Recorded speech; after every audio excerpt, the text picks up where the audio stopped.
Volver a casa desde la maternidad. Mi suegra había cambiado las cerraduras y mi marido dijo: «Mamá necesita tranquilidad. Vete con los tuyos». Inmediatamente vendí el piso y los dejé en la calle. Bienvenidos, queridos oyentes del canal. Hoy les voy a contar la historia de cómo, al volver a casa después del parto, descubrí que mi suegra había cambiado las cerraduras. Mi marido dijo: «Mamá está cansada, necesita silencio. Vete con tus padres». Inmediatamente vendí el piso y los dejé a todos en la calle. Barcelona. Finales de invierno, principios de primavera. Un viento penetrante soplaba entre los bloques de los nuevos edificios de l'Eixample. El frío no era brutal, pero hacía que un escalofrío te recorriera la espalda. En la calle, junto a la entrada del metro, varios puestos seguían vendiendo churros calientes, y el olor a masa recién frita se mezclaba con la humedad de la mañana. Apretaba contra mí el envoltorio con mi hijo y caminaba a pasitos pequeños, sintiendo como si pisara hielo muy fino. Me llamo Sofía. Tengo 32 años. Trabajo como jefa de contabilidad en una cadena de tiendas de materiales de construcción y decoración. Mi profesión puede parecer árida, pero me ha enseñado a ser precisa. Número a número, documento a documento. Dicen que la felicidad de una mujer está en su marido, pero yo creo que está en tener la cabeza clara, solo que entonces no podía imaginar que esa misma claridad se convertiría un día en motivo de odio hacia mí. 3 días en la maternidad después de una cesárea. La cicatriz ardía como una línea de fuego a lo ancho del vientre. Mi hijito, pequeño, dormía tranquilo. Sus labiecitos estaban fruncidos en un puchero, como si aún estuviera mamando. Me daba pena él, y amargura por mí misma, porque mi marido Andrés había venido solo 2 veces, cada vez menos de 15 minutos, con ropa de trabajo y voz cansada. Lío en la obra. El cliente mete prisa, decía. Dejaba una bolsa de fruta en la mesilla, echaba una mirada rápida al niño y se marchaba. Yo me quedaba tumbada escuchando cómo el ruido de sus zapatos se iba apagando en el pasillo del hospital y en mi alma crecía un vacío. Mi suegra, Gloria Martínez, no apareció ni una sola vez. Solo le mandó a Andrés un mensaje: «No soporto el olor a hospital, me baja la tensión enseguida». Lo leí y solo sonreí torcidamente. Hasta mi parto ella estaba tan sana que era capaz de recorrer 3 iglesias en un día y aún encontrar fuerzas para darme lecciones. Cuando pares, sabe cuál es tu lugar. Vives en casa de tu marido. Estas palabras me escocían en la garganta, pero me convencía a mí misma. Una mala paz vale más que una buena guerra. Mi suegro, Rafael Martínez, era todo lo contrario a su mujer. Era parco en palabras, de esos hombres mayores que conservan el hábito de observar en silencio. A la maternidad no vino, pero aquella tarde, cuando me hicieron la operación, me mandó un mensaje: «Cuida las fuerzas. Si necesitas algo, dímelo». Solo una línea. Pero a veces una línea dicha con bondad calienta más que 100 frases hermosas. El piso de obra nueva a donde volvía ahora me lo habían comprado mis padres antes de la boda. En aquel entonces costó alrededor de 180.000 euros. En el registro de la propiedad, la titular era yo, Sofía. No presumía de ello, ni lo usaba como arma, simplemente lo consideraba nuestro nidito. Andrés se mudó conmigo después de la boda, pero se encargó él solo de la cerradura inteligente. Dijo que los hombres entienden de tecnología más rápido. Al final, todos los derechos de administrador, el cambio de códigos y las huellas dactilares quedaron en su teléfono. Me lo tomé a la ligera.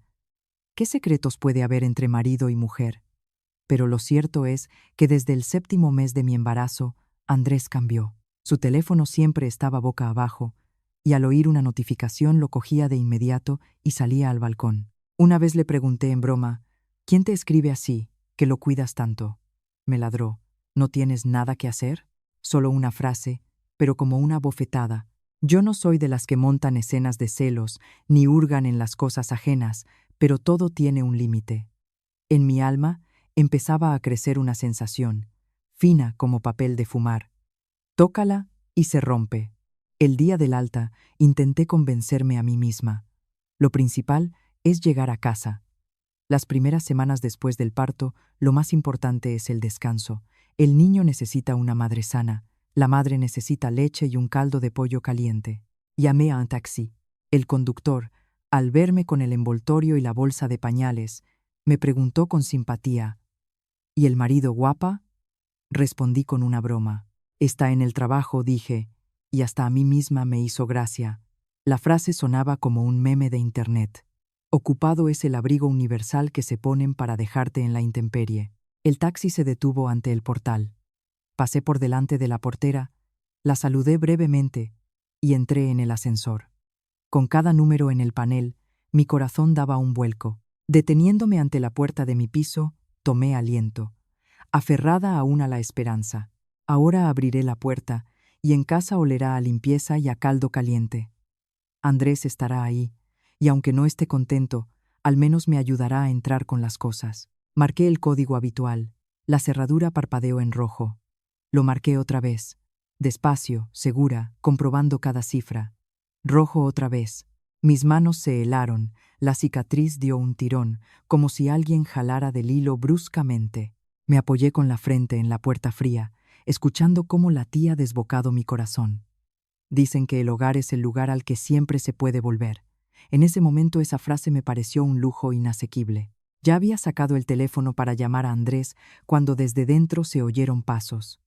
Un suave clic, y la puerta empezó a abrirse. En cuanto apareció la rendija, del piso brotó calor.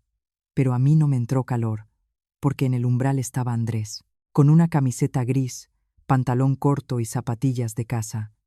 Me miraba a mí, abrazando al niño, con la bolsa en la otra mano, y ni siquiera tuvo el reflejo de ayudar. Su mirada no era la de un hombre al que acaba de nacer un hijo, y mucho menos la de un hombre que ve a su mujer después de una operación grave.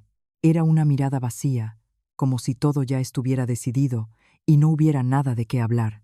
Andrés se apoyó en el marco de la puerta con desdén, como un verdadero dueño, y pronunció una sola frase con tono glacial: «Tú por ahora no entres». Pensé que había oído mal. Intentando hablar con calma para no despertar al niño, pregunté: «¿Qué has dicho?»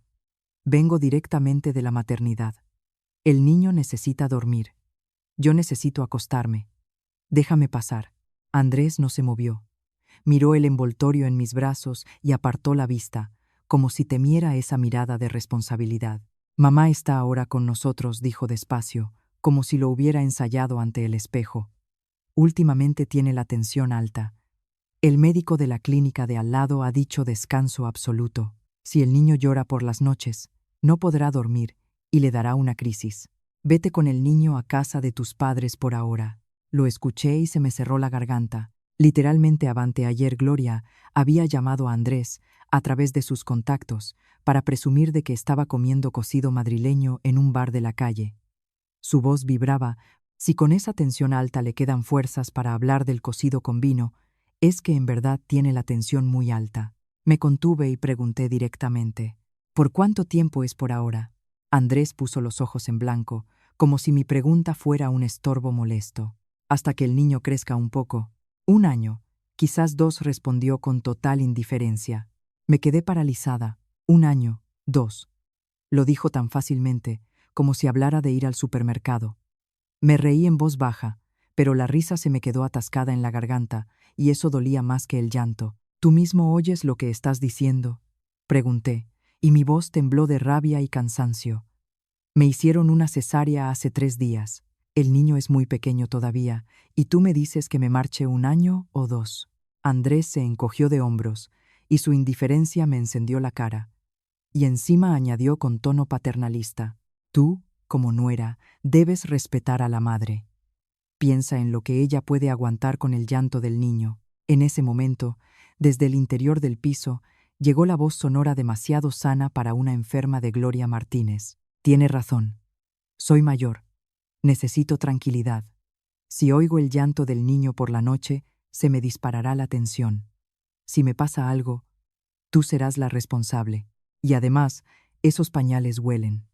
Justo se ha limpiado la casa. No traigas eso aquí». Estaba clavada en el rellano. Una corriente fría llegaba desde el hueco del ascensor.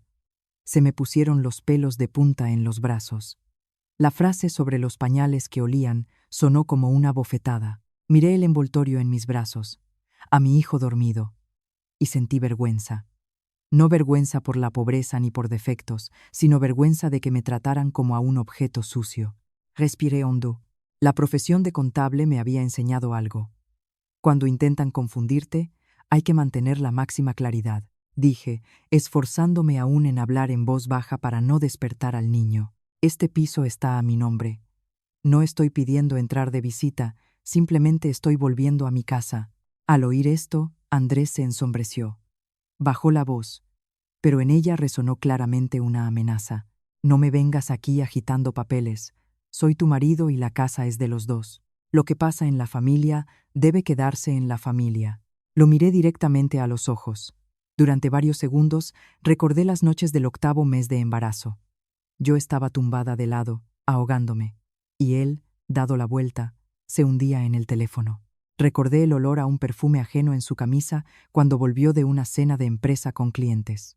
Recordé cómo, hablando por teléfono en el balcón, soltó la frase: «Sí, cuando para, ya decidiré». Entonces, pensé que eran solo sospechas. Dicen que la mujer inteligente no se convierte en detective. Pero ahora entendí. No era suspicaz. Simplemente había tardado demasiado en compadecerme de mí misma.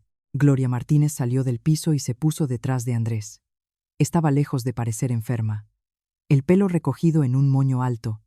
Llevaba un jersey rojo de lana, al cuello brillaba una cadena de oro. Mirándome de arriba abajo, torció los labios. «No vengas aquí presumiendo de que te compraron el piso. Si has entrado en nuestra casa, vive según nuestras reglas. Lo que yo diga, eso hará Andrés». Al oír esto, sentí que se me apretaba el pecho. La había llamado mamá todos esos años. Había sido amable en todas las celebraciones, desde los almuerzos de duelo hasta la Nochevieja, la mesa festiva y el sobre con dinero. Todo había corrido de mi cuenta, y ahora estaba ante mí hablándome como si fuera una extraña que venía a destruir su hogar. Respondí con claridad: «Tengo en brazos a su nieto. Simplemente necesito acostarme. Si necesitan silencio, estaré con el niño en la habitación con la puerta cerrada. No haré ruido». Gloria se burló. «¿Y si llora detrás de la puerta cerrada? ¿Crees que tenemos aquí un aislamiento acústico como en un hotel? Vete con los tuyos», dijo ella. Andrés la secundó. Su voz sonaba condescendiente. «Bueno, ya está, vete con tus padres.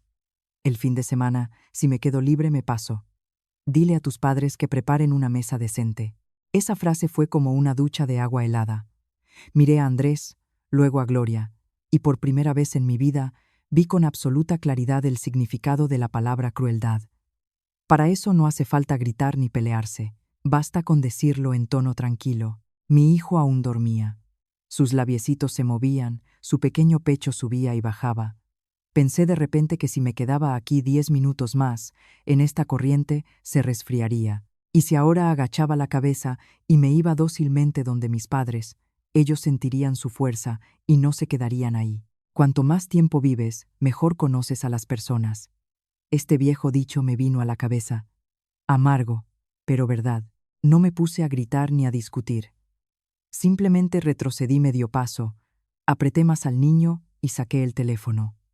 Los dedos me temblaban de cansancio, pero la voz no. Marqué el número de la línea de atención de la comunidad de propietarios, que estaba pegado en el ascensor, y dije con claridad, como si leyera un informe: «Hola, soy Sofía, propietaria del piso número tal, en la planta tal. Tengo un conflicto ante la puerta. No me dejan entrar al piso.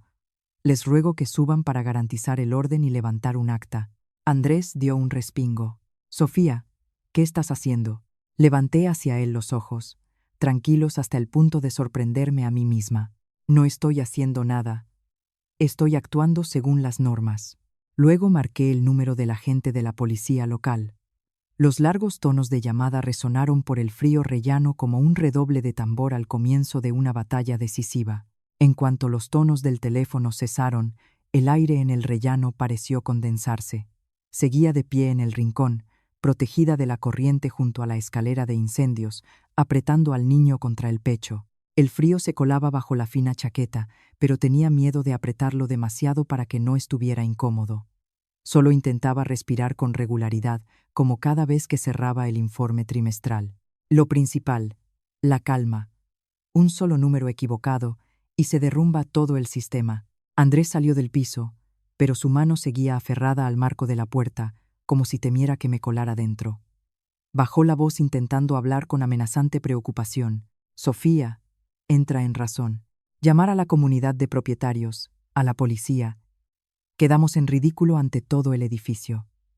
Mamá es mayor. Solo estás echando más leña al fuego. Lo miré directamente a los ojos. En la cabeza me vino el refrán, en la boca miel, en el alma hiel. Dices cosas muy correctas, respondí igual de bajo, para no despertar al niño. Pero tu mano sigue bloqueando la puerta de mi piso. Me dices que me vaya con mis padres 1 año o 2, no me dejas entrar a mi casa. ¿Qué se supone que tengo que hacer para guardar las apariencias? ¿Quedarme aquí y pedirte permiso? Andrés chasqueó la lengua. Estaba claramente molesto de que no me hubiera sometido. Cambió a un tono más duro. No hables así. Eres mi mujer, pero mi madre es mi madre. No puedo permitir que no duerma por el llanto del niño. En ese momento Gloria Martínez volvió a salir al umbral, poniéndose detrás de su hijo como tras un escudo. Me midió con una mirada despreciativa que decía: una nuera no es más que una nuera. ¿Lo ves? Soy mayor. Necesito tranquilidad. Que te vayas con los tuyos al principio es lo más humano y lo más correcto. Las mujeres que se ponen tercas después del parto acaban destruyendo la familia, y luego no hay a quien culpar. Pronunció la palabra destruyen con una mueca. Yo escuchaba, y el corazón me latía no de miedo, sino de cómo ella se ponía por encima de todo. En su voz no había ni una pizca de compasión por el nieto, solo el deseo de echarme lo más lejos posible. Respondí manteniendo la educación. No discuto que necesitan descanso, mamá. Solo pido que me dejen acostarme. Tengo la cicatriz después de la operación. No puedo seguir de pie en el rellano. Gloria hizo un gesto con la mano.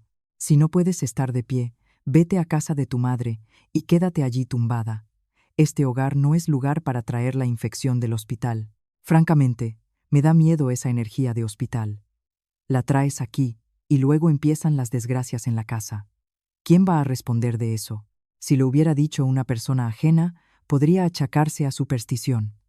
Pero en boca de la madre de mi marido, esas palabras eran como una puñalada por la espalda dirigida a la nuera. Apreté los labios. Recordé que el día de la boda Gloria Martínez me había cogido de la mano ante la Virgen y me había dicho: considérame desde ahora tu propia madre. Y ahora me decía que traía la infección del hospital, como si fuera una fuente de maldición. Andrés estaba a su lado, y no solo no la frenó, sino que asentía. Lo miré, y me entró la risa. No porque fuera gracioso, sino porque en su momento había creído que sería mi protección. Y resulta que era él quien me había empujado hacia la corriente. Dije con más claridad: Andrés, dices que mamá necesita silencio, pero mamá ahora está aquí y habla muy alto. ¿Eso te parece propio de alguien que necesita silencio? Gloria alzó enseguida la voz. ¡Qué insolente! ¿Así le hablas a tu suegra? Hablo alto porque debo enseñarte. Las nueras normales después del parto saben cuál es su lugar, pero tú con tu titulito de contable te has creído quién sabe qué. La frase con tu titulito de contable sonó con desprecio, menospreciando toda mi vida. De repente recordé los sobres con dinero que le daba en Navidad, cómo preparaba yo sola el cocido y ponía la mesa del duelo. Ella comía y soltaba solo una cosa: bueno, no está mal. Ni una vez elogió, ni una vez reconoció. Al parecer a sus ojos mi competencia era un defecto, porque a una mujer inteligente es más difícil manejarla. Andrés suspiró pesadamente y se volvió hacia mí acusador. ¿Lo ves? Empiezas a hacer ruido, y a mamá le va mal. Vete con los tuyos. Ten paciencia. Te prometo que el fin de semana vengo. Lo miré y entendí que sus promesas no valían más que un pañuelo usado. Los 3 días en la maternidad también prometió venir y desaparecía. Entonces me consolaba, diciéndome que los de la construcción siempre tienen líos. Ahora estaba claro, que una persona esté ocupada o no depende solo de sus ganas. No seguí discutiendo. Dije breve y al grano: no necesito tus promesas.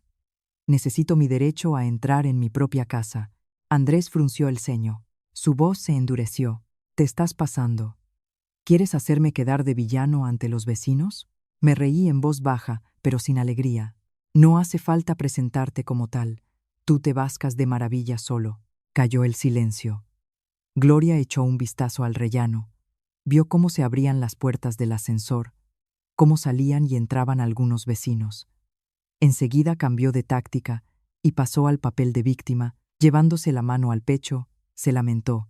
«Ay, Dios mío, qué hijo más desgraciado el mío. Se casó con una mujer tan terca, acaba de parir y ya llama a la policía contra su suegra». Escuchaba, y un escalofrío me recorrió la espalda. La vida parecía una obra de teatro barata. La gente cambiaba de máscaras tan deprisa que no daba tiempo a reaccionar. Pero entendí una cosa. Cuanto más me explicara, más me hundiría en su trampa. Hay gente que no necesita la verdad, necesita espectadores. Retrocedí otro medio paso, manteniendo la distancia. No le dejé tocarme ni dejé que Andrés me arrebatara el teléfono. Volví a mirar la pantalla de la llamada. Mi voz permanecía serena. «Necesito testigos para evitar un incidente. Acabo de salir de la operación. No tengo fuerzas para discutir. Quiero que quede todo registrado». Andrés golpeó la pared con el puño. Se puso rojo de rabia. «Para de calcularlo todo. ¿Quién va a poder vivir contigo si vives como una inspectora del Tribunal de Cuentas?» Antes esa frase me habría herido mucho, pero en ese momento pensé, sí, calculo. Calculo para que mi hijo no acabe en la calle. Calculo para que algún día, si alguien pregunta cuáles son nuestros derechos, pueda responder con un documento sellado, no con lágrimas. Dije despacio, «Cuando se trata de cálculos, dices que es mi trabajo, pero cuando necesitas un hogar, dinero y estabilidad, te apoyas en mi capacidad de calcular, ¿verdad? Solo soy honesta con los documentos que me pertenecen». Apenas terminé de hablar, del ascensor llegaron pasos rápidos. Me volví. Un guardia de seguridad uniformado y detrás, una mujer de la comunidad de propietarios, Elena. La luz del rellano se reflejó en sus identificadores y sentí alivio, como si hubiera encontrado un punto de apoyo. El guardia, valorando la situación, dijo enseguida, «Si tienen algún problema, por favor, cálmense y mantengan el orden». La representante de la comunidad añadió, «Hemos venido a levantar un acta de la situación actual a petición de la propietaria». Gloria, que estaba actuando su papel, se quedó paralizada un momento. Andrés entrecerró los ojos intentando hablar con dureza. «¿Qué acta? Esto es un asunto de familia». Elena respondió con calma, «No decidimos quién tiene razón. Solo registramos la situación actual y garantizamos el orden en la comunidad». En ese momento me sonó el teléfono. Un número desconocido. Contesté. Al otro lado una voz masculina clara y firme. «Agente Sánchez, policía local. ¿En qué planta están?» «Ahora subo». Miré a Andrés. Ya no había miedo. Entendí que había actuado bien. Porque a veces, para preservar una familia, no hay que aguantar, sino garantizar a tu hijo un lugar digno y legítimo en este mundo. El agente Sánchez subió más deprisa de lo que esperaba. El sonido de sus zapatos sobre el suelo de baldosas era nítido y seguro. Vestía de paisano, con una carpeta en la mano. Al verme con el niño, enseguida bajó la voz, como una persona que comprende la situación. «Usted es Sofía, ¿verdad? Tranquila. ¿En qué necesita exactamente nuestra colaboración?» Antes de que pudiera responder, se entrometió Andrés. Su voz era tensa. «Señor agente, son cosas de familia. Un matrimonio que ha discutido un poco. ¿Para qué llamar a la policía enseguida?» Sánchez miró a Andrés. No con dureza, pero sí con peso. En los asuntos de familia, precisamente, hay que mantener la calma. Estoy aquí para mantener el orden, prevenir el conflicto y registrar la situación a solicitud de la denunciante. Elena tenía ya preparado el formulario del acta, y el guardia de seguridad, Carlos, se había retirado un paso para observar que nadie se pusiera a pelear ni intentara arrebatar nada. Sentí que la voz se me había puesto algo ronca de tanto tiempo de pie en el frío, pero intenté hablar con claridad. «Me hicieron una cesárea hace 3 días. No me dejan entrar en mi piso. Necesito que la comunidad y la policía atestiguen este hecho para que no ocurra nada imprevisto. El niño es muy pequeño. Tengo miedo de que se enfríe Sánchez asintió y preguntó, ¿es usted la propietaria de este piso? No me lancé, como hacía en el trabajo con los clientes, a sacar todos los papeles de golpe. Aquí no se trataba de informes contables, sino de mi vida. Le entregué al niño un momento a Elena, solo el tiempo justo de sacar los documentos sin despertarlo. Sí, aquí tiene. Le tendí mi DNI y una copia notarial del extracto del registro de la propiedad. El piso está a mi nombre. Andrés, al ver el documento, cambió de cara. Apretó los labios intentando conservar la compostura, pero no pudo ocultar la irritación. Gloria, de pie detrás de él, apenas echó un vistazo al papel y enseguida se exaltó. ¿Y qué más da que esté a su nombre? Es la mujer de Andrés. Si ha entrado en la casa del marido, debe vivir según las reglas de la casa del marido. ¿Cuándo se ha visto que una nuera con un recién nacido en brazos llame a la policía para levantar un acta contra su suegra? Al oír esto, Sánchez le pidió con un gesto que hablara más bajo. Señora, por favor, hable más despacio, que aquí hay un bebé. Repito, no juzgo quién tiene razón y quién no en su familia. Solo registro la situación. Elena leyó atentamente la información del documento y preguntó, ¿quién exactamente le está impidiendo ahora entrar al piso? Andrés dio un paso al frente, aún bloqueando el paso. Hablaba como si el derecho estuviera de su parte. No le impido nada. Solo le aconsejo a mi mujer que vaya temporalmente a casa de sus padres para que mi madre pueda descansar. Tiene hipertensión. Miré directamente a Andrés y dije despacio, para no perder el ritmo. No dabas consejos, estabas de pie bloqueando la puerta. Pusiste la condición de que me fuera, y solo entonces habría paz. Y yo lo único que necesito es entrar en mi casa y acostarme. Gloria se puso enseguida a vocear para que lo oyera todo el rellano. Dios mío, quiere entrar en la casa para llevarme a la tumba a mí, su suegra. Quiere que no duerma, que me dé un ataque. ¿Qué he hecho yo para merecer esto? Elena se inclinó hacia ella y le pidió en voz baja, Gloria, por favor, guarden silencio. Sentí que se me hacía un nudo en la garganta. No de miedo, sino de cómo en una sola frase se había convertido en víctima. Recordé las palabras de mi padre.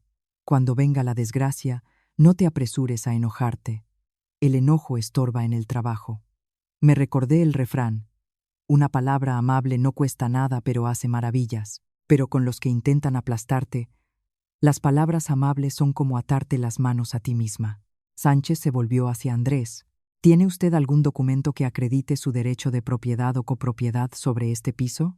Andrés vaciló, se rascó la nuca y respondió con evasivas. Soy su marido. Vivo aquí desde el día de la boda. Sánchez asintió levemente. La relación conyugal es una cosa, y el derecho de propiedad sobre el piso es otra. Si Sofía es la propietaria y se le está poniendo obstáculos, la comunidad tiene derecho a levantar acta. Los conflictos sobre el lugar de residencia o la propiedad, resuélvanlos por los cauces legales establecidos. Andrés se volvió bruscamente hacia mí. Sus ojos estaban enrojecidos de orgullo herido. Sofía, basta. ¿Quieres acorralarme? No respondí en el mismo tono. Hablé al grano.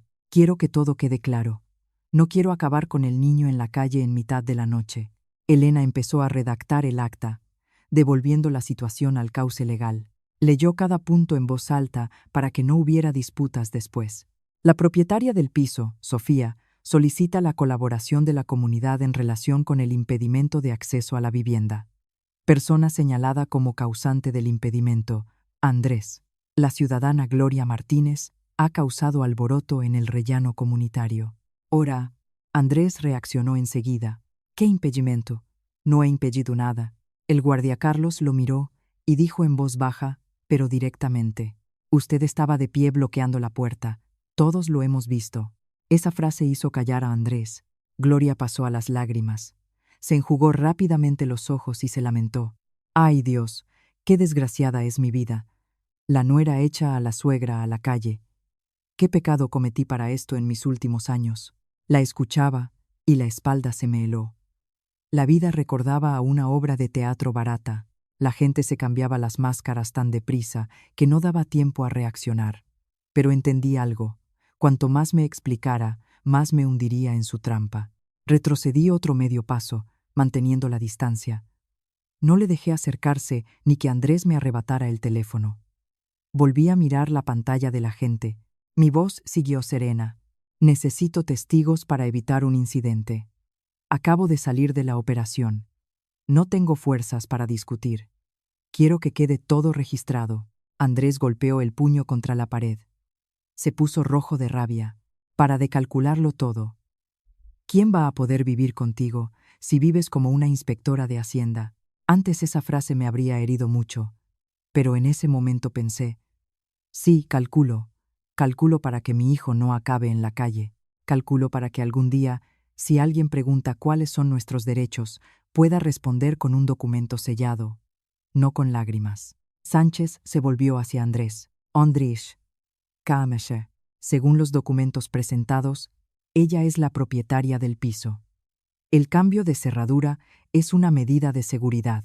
Tiene usted derecho a recoger sus cosas personales en un plazo razonable, pero no debe obstaculizar ni causar alboroto. En ese momento salió Gloria de la habitación. Ya se había puesto un abrigo caliente y se había anudado un pañuelo al cuello, como si se preparara para irse. Pero su mirada no era la de alguien que va a marcharse. Era la mirada de alguien que calibra qué puede todavía agarrar. Paseó los ojos por el salón. Su mirada se detuvo en el gran televisor de la pared. Chasqueó la lengua y dijo tan pancha: bueno, si nos está echando, me llevo este televisor para que no se desperdicie. En este piso también hay dinero de mi hijo.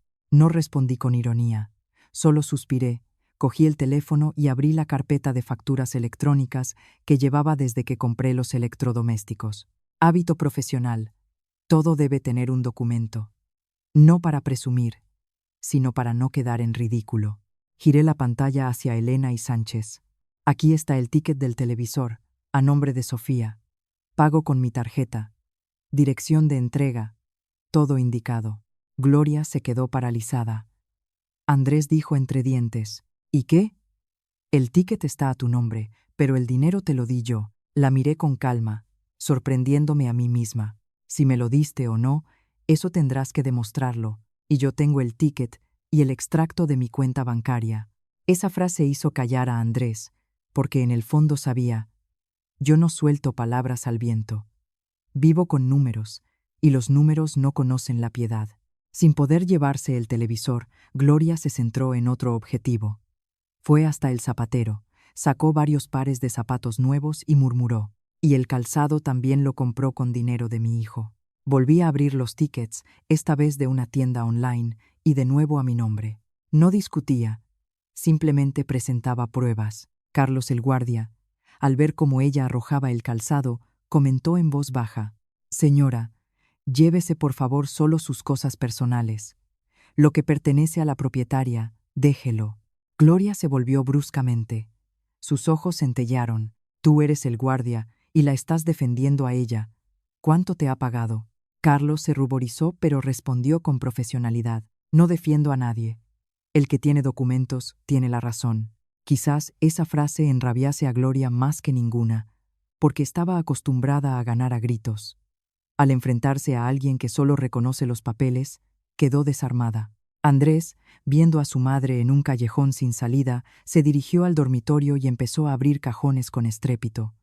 Entendí que buscaba algo que me pusiera en apuros: documentos, joyas. Me levanté enseguida. La cicatriz me dio tal tirón que me oscureció la vista, pero aún así me acerqué a la puerta del dormitorio y le corté el paso con mi cuerpo. Mi voz se volvió más firme. Andrés, llévate tus cosas personales, no te molesto. Pero los documentos del piso, los documentos del niño y lo que no te pertenece, no lo toques. Andrés se quedó quieto, mirándome como si quisiera decirme algo muy ofensivo. Pero Sánchez dio un paso al frente y le recordó: Andrés, mantenga la calma. Si hay disputas sobre bienes, puede resolverlas por los cauces legales. Llevarse a su aire cosas cuya pertenencia no está clara le creará problemas a usted mismo en el futuro. Volví al salón, cogí una bolsa grande de tela y la puse en medio de la habitación. Hacía exactamente lo que había prometido. Sin trucos. Tus cosas personales, ropa, calzado, documentos, mételo aquí. Las cosas de tu madre, en otra bolsa. Si crees que compraste algo más, presenta la prueba y te dejaré llevártelo. Gloria torció el gesto. Para todo le hace falta una prueba. ¿Quién vive así? Respondí con suavidad, pero sin ceder. Las pruebas son necesarias para que luego no haya acusaciones en el vacío. Gloria, si tiene argumentos, discuta. Si tiene pruebas, hable. Pero sin pruebas, cualquier disputa se convierte en simple ruido. Esa frase la hizo callar varios segundos. Luego se ajustó el pañuelo, se dirigió hacia la salida y, al marcharse, murmuró: «Bien, ya veremos cuánto te dura».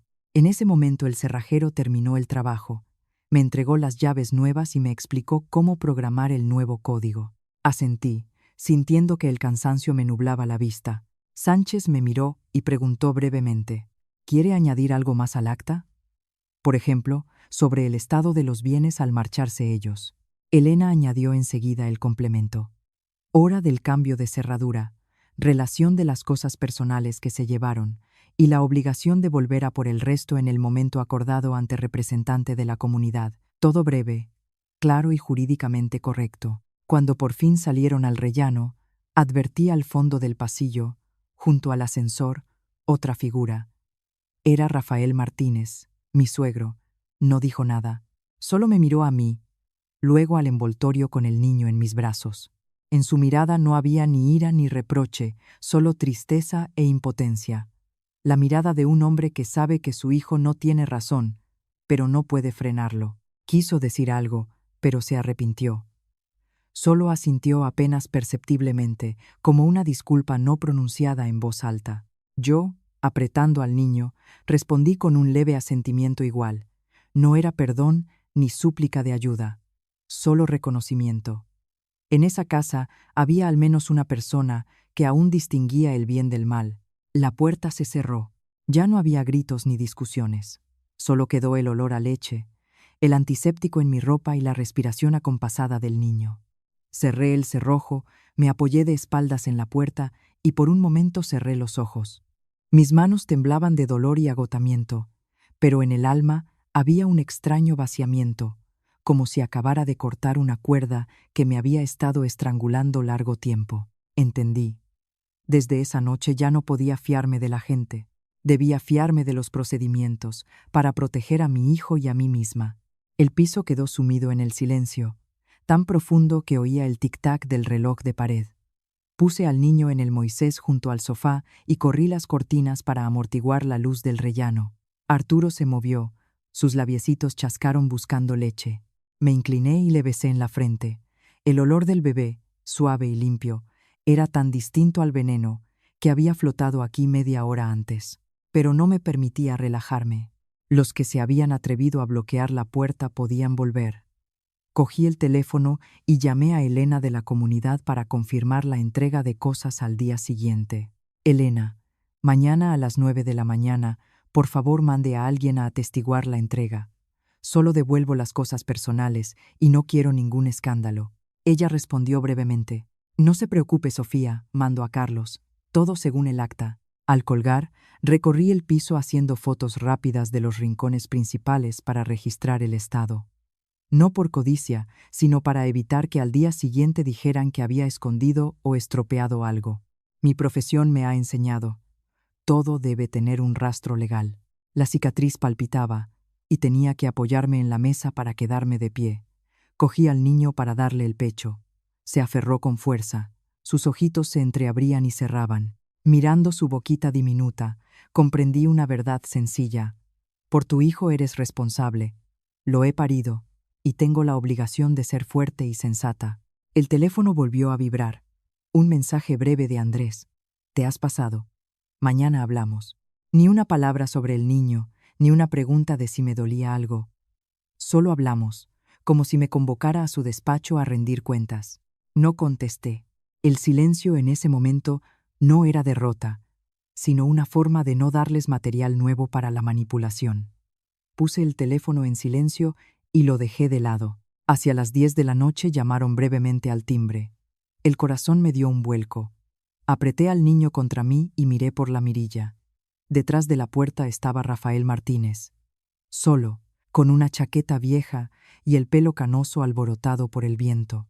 Me miraba directamente al visor, como si supiera que le estaba observando. Entreabrí la puerta en cadenilla. Mi voz era baja. «Rafael, ¿ha pasado algo?» Guardó silencio varios segundos, y luego dijo con voz ronca: «He venido a preguntar cómo estáis tú y el nieto. Has estado mucho tiempo de pie en la corriente después de la operación». Me preocupaba. Solo una frase, y se me hizo un nudo en la garganta. Quise preguntar por qué había callado entonces, pero me contuve. Entendía que estaba atrapado entre su mujer y su hijo, y cualquier palabra podría haber hecho explotar la situación. Miró el envoltorio en mis brazos. «¿Duerme el nieto?» «Sí, ha comido. Se está durmiendo», asintió. Su mano envejecida se alzó y cayó, como si quisiera coger al nieto pero no se atreviera. Suspiró. «No defiendo a nadie. Te digo solo una cosa, cuida las fuerzas. Si algo requiere documentos y testigos, hazlo. No les dejes que te acorralen». Lo miré, y el alma se me hizo más pesada. «Gracias, Rafael». No quería el escándalo, pero no podía quedarme con el niño en la calle. Asintió mirando al suelo. «Lo sé. En la vida hay que pagar por todo. Por los errores hay que responder. Cuida al nieto». Dicho esto, retrocedió un paso, como si temiera que si se quedaba más tiempo le malinterpretaran.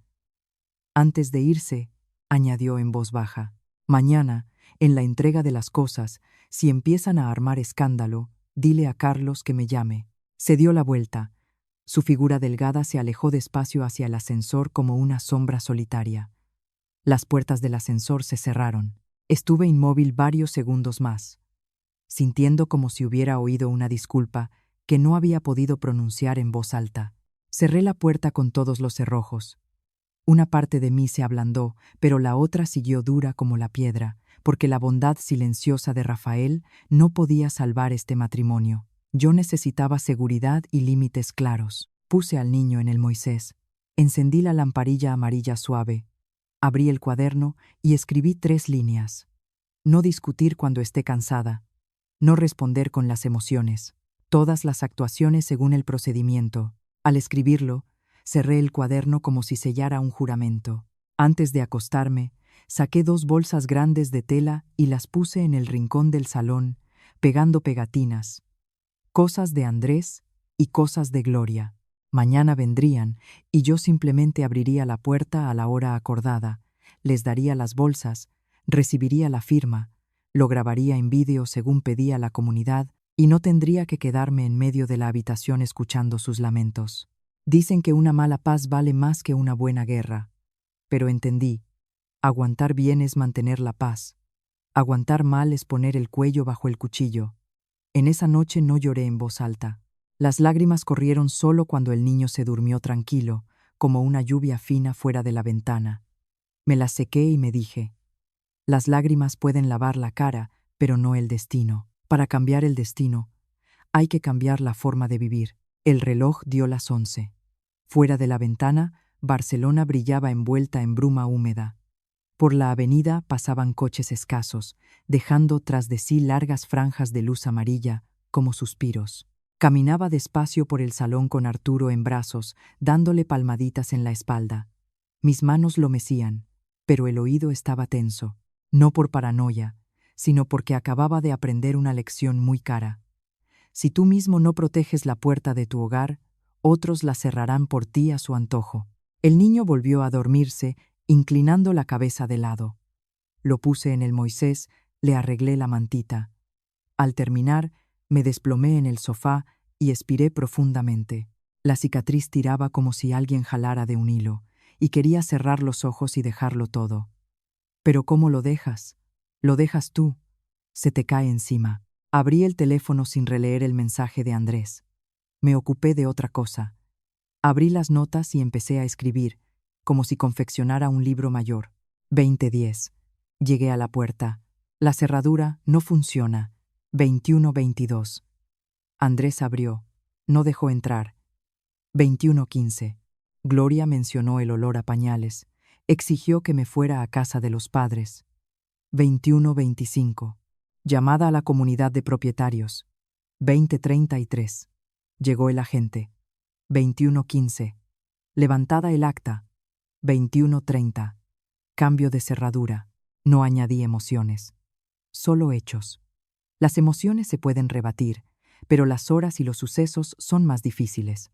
Al terminar, guardé el registro.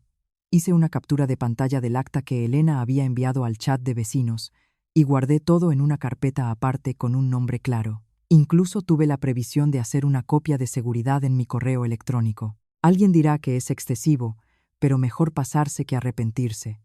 Mejor tener fama de meticulosa que de ingenua. Me levanté a llenarme un vaso de agua tibia.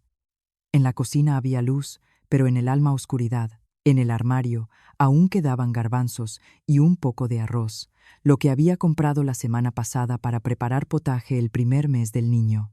Estuve mirando largo tiempo el paquete de legumbres y al alma se me fue haciendo el vacío. Resulta que por mucho que planifiques, basta una sola maldad para que todo pierda sentido. El teléfono volvió a vibrar. Esta vez llamaba Gloria. La miré en pantalla y no contesté. Sabía que contestar era abrir la puerta a su veneno. Dejé que sonara 3 veces y lo silencié. Enseguida llegó un mensaje, corto pero venenoso. Muy bien, has parido al nieto para avergonzar a su madre ante todo el edificio. Lo leí y las manos me temblaron ligeramente. No de miedo, de rabia. Hablaban del nieto con ese tono, como si fuera una deuda. Dejé el teléfono y me masajeé las sienes con 2 dedos, repitiéndome: la rabia es fuego. Si te dejas llevar, te quemas tú misma. Fui al dormitorio, abrí el cajón de la mesilla. Dentro había una carpeta con los tickets y garantías de los electrodomésticos. Tenía el hábito de guardar todo en orden. Saqué los documentos y los dividí en 2 montones, los del piso y los del niño. Los metí todos en una funda impermeable y los dejé junto a la mochila. No pensaba huir, pero debía estar preparada para lo peor. Luego me senté a la mesa del comedor y abrí el portátil. La luz de la pantalla iluminó mi cara, más ojerosa de lo que pensaba. Creé una nueva carpeta con un nombre breve para el caso. Dentro, subcarpetas, actas, mensajes, tickets, fotos. No tenía por objetivo hurgar en la vida ajena para humillar.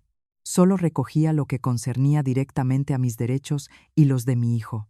Había algunas fotos que había hecho antes, cuando empecé a sospechar que Andrés se retrasaba demasiado. No estaba segura de que fueran pruebas sólidas, pero eran piezas del puzzle. Las ordené, renombré los archivos por fechas. Cada vez que guardaba un documento, cerraba el portátil y respiraba hondo, como si hubiera corrido una larga distancia. Cansada, muy cansada, pero ese cansancio no daba derecho al error. Hacia la 1 de la noche, Arturo gimoteó. Me levanté de un salto. La cicatriz volvió a tirar de golpe. Cogí al niño para darle el pecho. Mamó con avidez, como recuperando el tiempo perdido en ese ajetreado día. Miraba sus manitas diminutas, que apretaban mi jersey, y las lágrimas me brotaron solas. Susurré, solo para que yo misma me oyera: hijito, no intento vencer a nadie. Solo quiero que tengas un lugar digno donde crecer. Él no sabía nada, solo comía y respiraba acompasado. Me sequé las lágrimas con el dorso de la mano. Si amas, hasta el final, amo a mi hijo. Así que debo amar también esa parte fuerte de mí misma que lo protege. Cerca del amanecer el cielo se puso gris. No había podido dormir. Pensaba en mis padres, que probablemente ahora dormían tranquilos en su casa y no sabían que a su hija no la habían dejado entrar a su propio piso. Cogí el teléfono para escribirle a mi madre, pero borré el mensaje. Un mensaje sin entonación podría asustarla. Llamé. Mamá contestó con voz soñolienta. ¿Quién es, hija? Intenté hablar con la mayor calma posible. Mamá, ¿podéis venir por la mañana a mi casa? Necesito irme a vuestra casa una temporada. Hubo una pausa breve, y luego mamá preguntó muy bajito, como si temiera hacerme daño. ¿Ha pasado algo, Sofía? No entré en detalle. Estoy bien, pero necesito que vengáis. Os cuento luego. Mamá dijo enseguida con firmeza. Bien, ahora despierto a tu padre. Al colgar, me eché en el respaldo del sillón. Al alma me entró alivio y pesadumbre a la vez.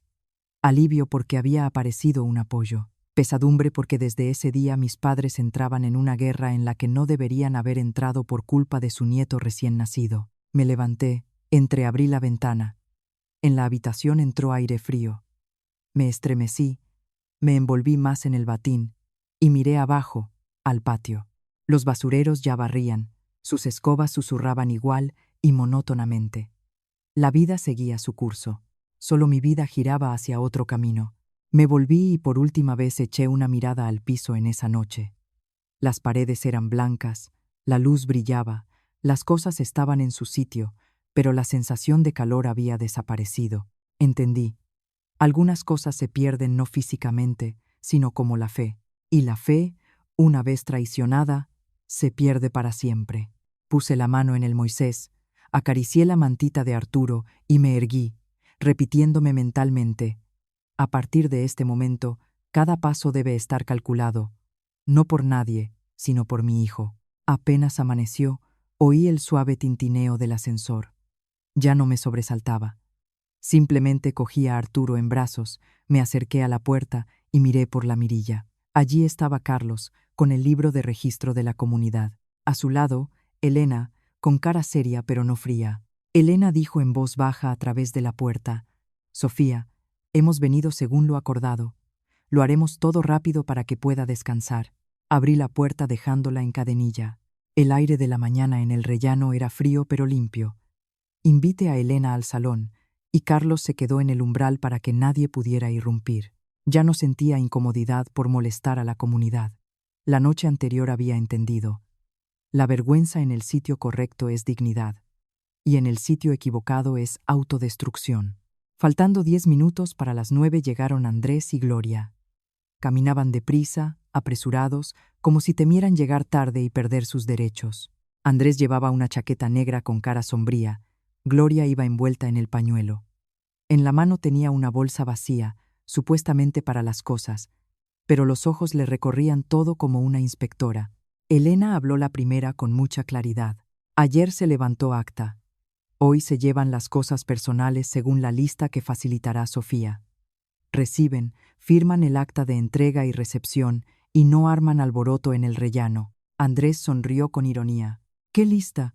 ¿Hay algo en esta casa que me pertenezca?». No respondí.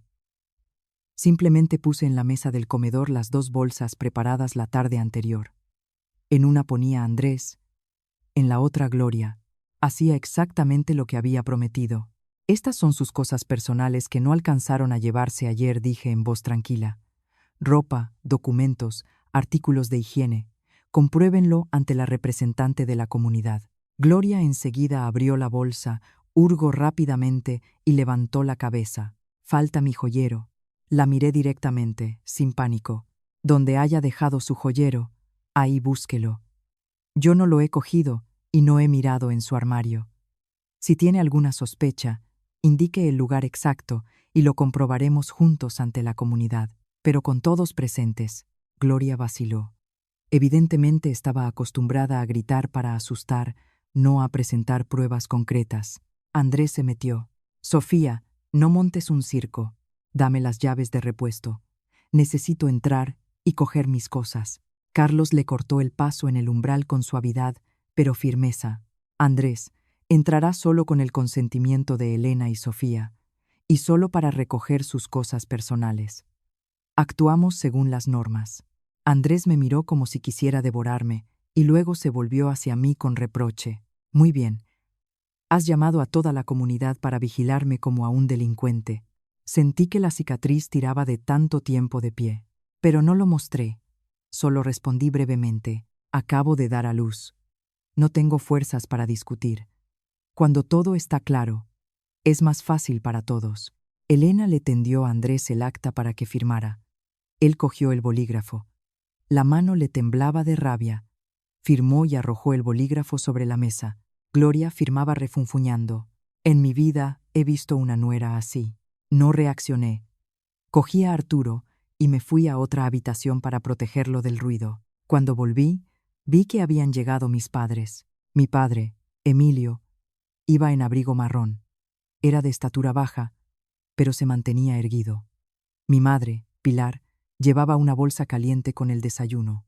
Probablemente había comprado de camino ensaimadas y huevos duros, como hacen las madres que ante todo piensan en que su hija coma. Papá no se entretuvo mirando a Gloria. Miró a Andrés.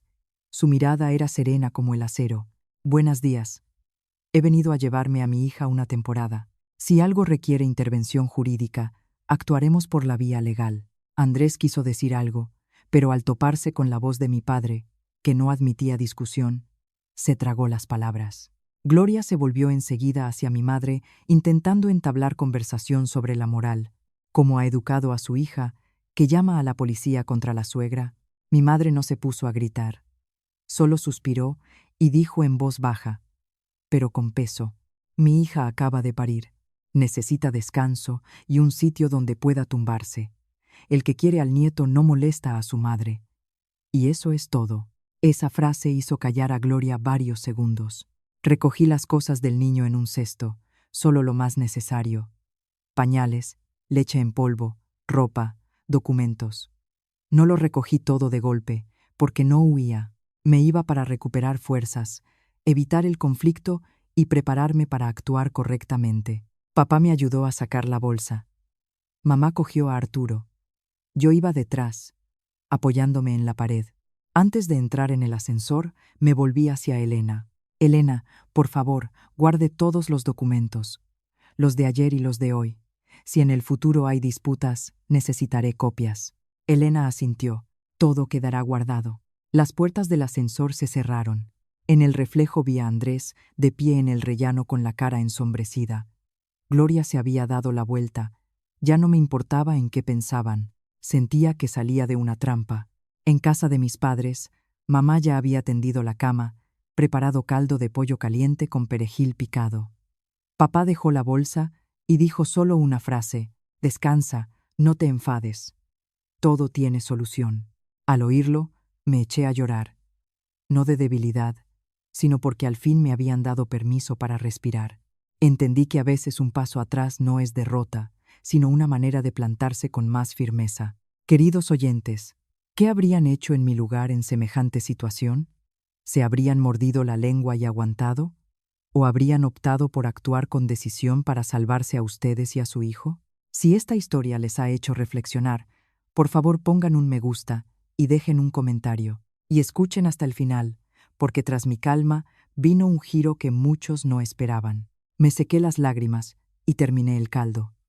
En mi cabeza había ya un plan claro, sin ruido, sin venganza verbal, solo por la vía legal, con documentos y en el momento oportuno. En casa de mis padres había más luz que en mi antiguo piso. No por las lámparas, sino por la presencia de personas. Mamá no paraba en la cocina, cocía arroz con leche, hacía lentejas, con miedo de que se me cortara la leche. Papá iba y venía, hablaba poco, pero lo hacía todo, desde preparar infusiones de manzanilla hasta ir a la farmacia a por vendas. Yo yacía en la cama. Escuchaba el zumbido del ventilador, el soplido del niño a mi lado, y me sentía como si me hubieran sacado de un hoyo. Pero el sosiego no significaba olvido. Me repetía: sosiego para recuperar fuerzas, no para dejar que hablen de ti a su antojo. Al tercer día en casa de mis padres, el dolor había amainado. Ya podía sentarme más tiempo, caminar despacio. A cada paso la cicatriz aún dolía, pero la cabeza estaba clara. Abrí el portátil. La carpeta del caso no estaba en él, pero recordaba que todo estaba guardado en la nube. Lo restauré directamente en el ordenador de mis padres, puse una contraseña larga y lo dividí todo en 4 grupos, como acostumbraba en el trabajo: actas, mensajes, tickets, pruebas. El acta de la comunidad era una prueba sólida del incidente con la puerta. Los mensajes eran los que Andrés y Gloria habían enviado después, demostrando su actitud y su intención de echarnos del piso. Los tickets eran los extraños cargos que habían aparecido durante mi embarazo. Compras caras pero sin sentido. Perfume, bolsos, zapatos, reservas en restaurantes. No podía acceder a la cuenta de Andrés y no quería hacer nada ilegal, pero muchos tickets llegaban a la dirección del piso, y el nombre del destinatario no era el mío. Para una contable ese era un interrogante muy gordo. Imprimí todo no en un montón caótico, sino en juegos. Cada juego sujetado con una portada con inventario, fechas y breves anotaciones. Mamá, al verme imprimir, se preocupó. «Hija, acabas de operarte. Descansa». Sonreí débilmente. «Mamá, no te preocupes. Lo hago a mi ritmo, como un informe». despacio pero seguro. Papá, sentado al borde de la cama, al oírlo asintió.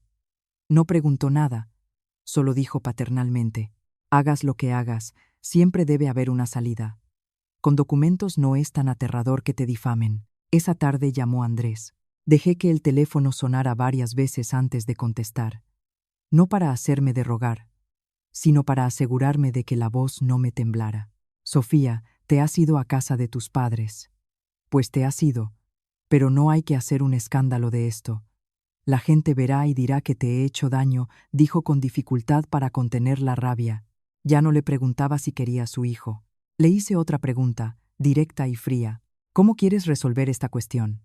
¿Con conversaciones o con documentos? Andrés se burló. Siempre tus documentos. ¿Crees que porque tienes el extracto del registro puedes hacer lo que quieras? Respondí tranquila. No. Creía que si tengo un niño pequeño, las personas se comportarían como es debido. Pero tú no lo hiciste, así que yo debo comportarme humanamente conmigo misma. Al otro lado del hilo hubo silencio unos segundos, y luego Andrés soltó una frase como echando sal en la herida. Eres inteligente, pero a las demasiado inteligentes nadie las quiere. Colgó sin seguir discutiendo. Entendí. Para Andrés mi inteligencia era una espina, y para mí en ese momento era un salvavidas. A la mañana siguiente, me reuní con la abogada, Olga Valera. Me la había recomendado una compañera del trabajo. Al niño lo dejé con mamá. Papá me llevó a una cafetería tranquila cerca del bufete. Elegimos una mesa en el rincón. Me senté y puse sobre la mesa la carpeta con los documentos. Olga Valera, al ver el grueso montón de papeles, arqueó una ceja con sorpresa. Ha venido bien preparada. Respondí con honestidad. Soy contable. Lo que más temo son los acuerdos verbales. Olga Valera empezó por el acta de la comunidad. Golpeó varias veces el borde de la hoja con el bolígrafo, como marcando algo. Esto es muy importante. Prueba el hecho de que se impidió el acceso a la propietaria legítima a su propiedad. Además, ocurrió justo después de su cesárea. Desde el punto de vista de las cualidades personales y del derecho de custodia del niño, esto es muy desfavorable para la otra parte. Escuché sin sentir malicia. Simplemente asentí. Pasó a los tickets y los mensajes. Miraba en silencio. Hacía pocas preguntas, pero pertinentes. ¿De dónde tiene estos tickets? Tengo correos con los albaranes de compra y SMS de entrega que llegaban a mi número porque yo antes gestionaba las direcciones de envío en nuestra casa. Olga Valera asintió. Todo lo obtenido por vías lícitas puede utilizarse. Eso sí, no lo suba a Internet ni se lo envíe a terceros con intención de difamar. Ganamos en los juzgados, no con la opinión pública. Respondí enseguida. No quiero difamar a nadie. Solo necesito seguridad y el derecho a criar a mi hijo. Olga Valera se echó hacia atrás en el asiento y pasó a lo principal. El piso está a su nombre, adquirido antes del matrimonio. La probabilidad de que lo dividan es muy baja. Pero debe usted atenerse estrictamente a una regla. No tiene derecho a destruir sus cosas ni a retenerlas ilegalmente. Cualquier entrega debe hacerse ante testigos, preferiblemente levantando acta. Recordé las dos bolsas, la escena de la firma del acta ante la comunidad, y entendí que había dado el primer paso correctamente. Olga Valera continuó. En cuanto al niño, necesita demostrar su capacidad de cuidarlo. Ingresos, lugar de residencia, ayuda disponible. Sus padres, si tienen una situación estable, pueden ser un punto a favor. En cuanto a la manutención, el juzgado partirá de los ingresos reales de Andrés. Cogí el vaso de agua tibia y formulé la pregunta que me había rondado muchas noches. ¿Y si se niega a firmar cualquier cosa, incluso los documentos del niño? Olga Valera me miró con firmeza. Si se niega, actuaremos por el procedimiento. No necesitamos suplicarle, pero habrá que tener paciencia. La ley es un camino largo, no un atajo. Me quedé en silencio unos segundos. A través de la ventana de la cafetería brillaba un sol pálido. La gente iba al trabajo, al mercado, sus vidas fluían tranquilas, y yo, al parecer, me adentraba en otro camino. No alegre, pero necesario. Antes de despedirse, Olga Valera dijo una frase que se me quedó grabada para siempre. No piense que está guerreando con ellos. Está levantando una valla para usted y para su hijo. Y una valla debe ser recta, sólida y construida según las normas. Entonces lo detiene todo. Salí de la cafetería. Papá me abrió la puerta del coche, me ayudó a entrar. No me preguntó con curiosidad qué había dicho la abogada. Solo preguntó, ¿estás bien, hija? Asentí. Bien, papá. Ya sé qué tengo que hacer. Al volver a casa, vi a Arturo durmiendo en brazos de mamá, y el alma se me alivió. Entendí. Desde ese momento ya no necesitaba hablar mucho. Solo tenía que actuar, paso a paso, como los constructores que levantan una casa poniendo cada ladrillo con cuidado. Después de la reunión con la abogada, ya no había niebla en mi cabeza. Sabía qué hacer primero y qué después. Y lo primero era tramitar el certificado de nacimiento de Arturo. Los adultos pueden discutir meses, años, pero los documentos de un niño no pueden quedar en el aire. Necesita nombre, lugar de residencia, cartilla sanitaria, vacunas. Todo empieza por ese pequeño trozo de papel. Esa mañana mamá se levantó temprano, preparó una infusión de hierbas y me dijo que me la frotara para no resfriarse. Papá me ayudó a preparar la carpeta con documentos. La llevaba con cuidado, como una joya. Me puse el abrigo abrigado, arropé al niño. Arturo estaba en la sillita del coche.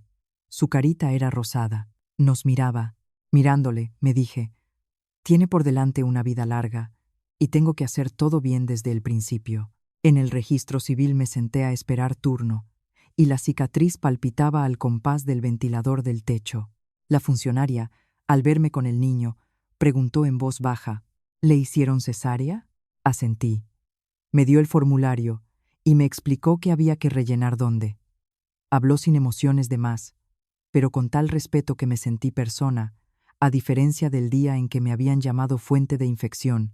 El problema era el apellido del niño. Por tradición el niño toma el apellido del padre, pero las tradiciones son fuertes solo en las familias normales. No quería usar el apellido como venganza, ni convertir a mi hijo en trofeo.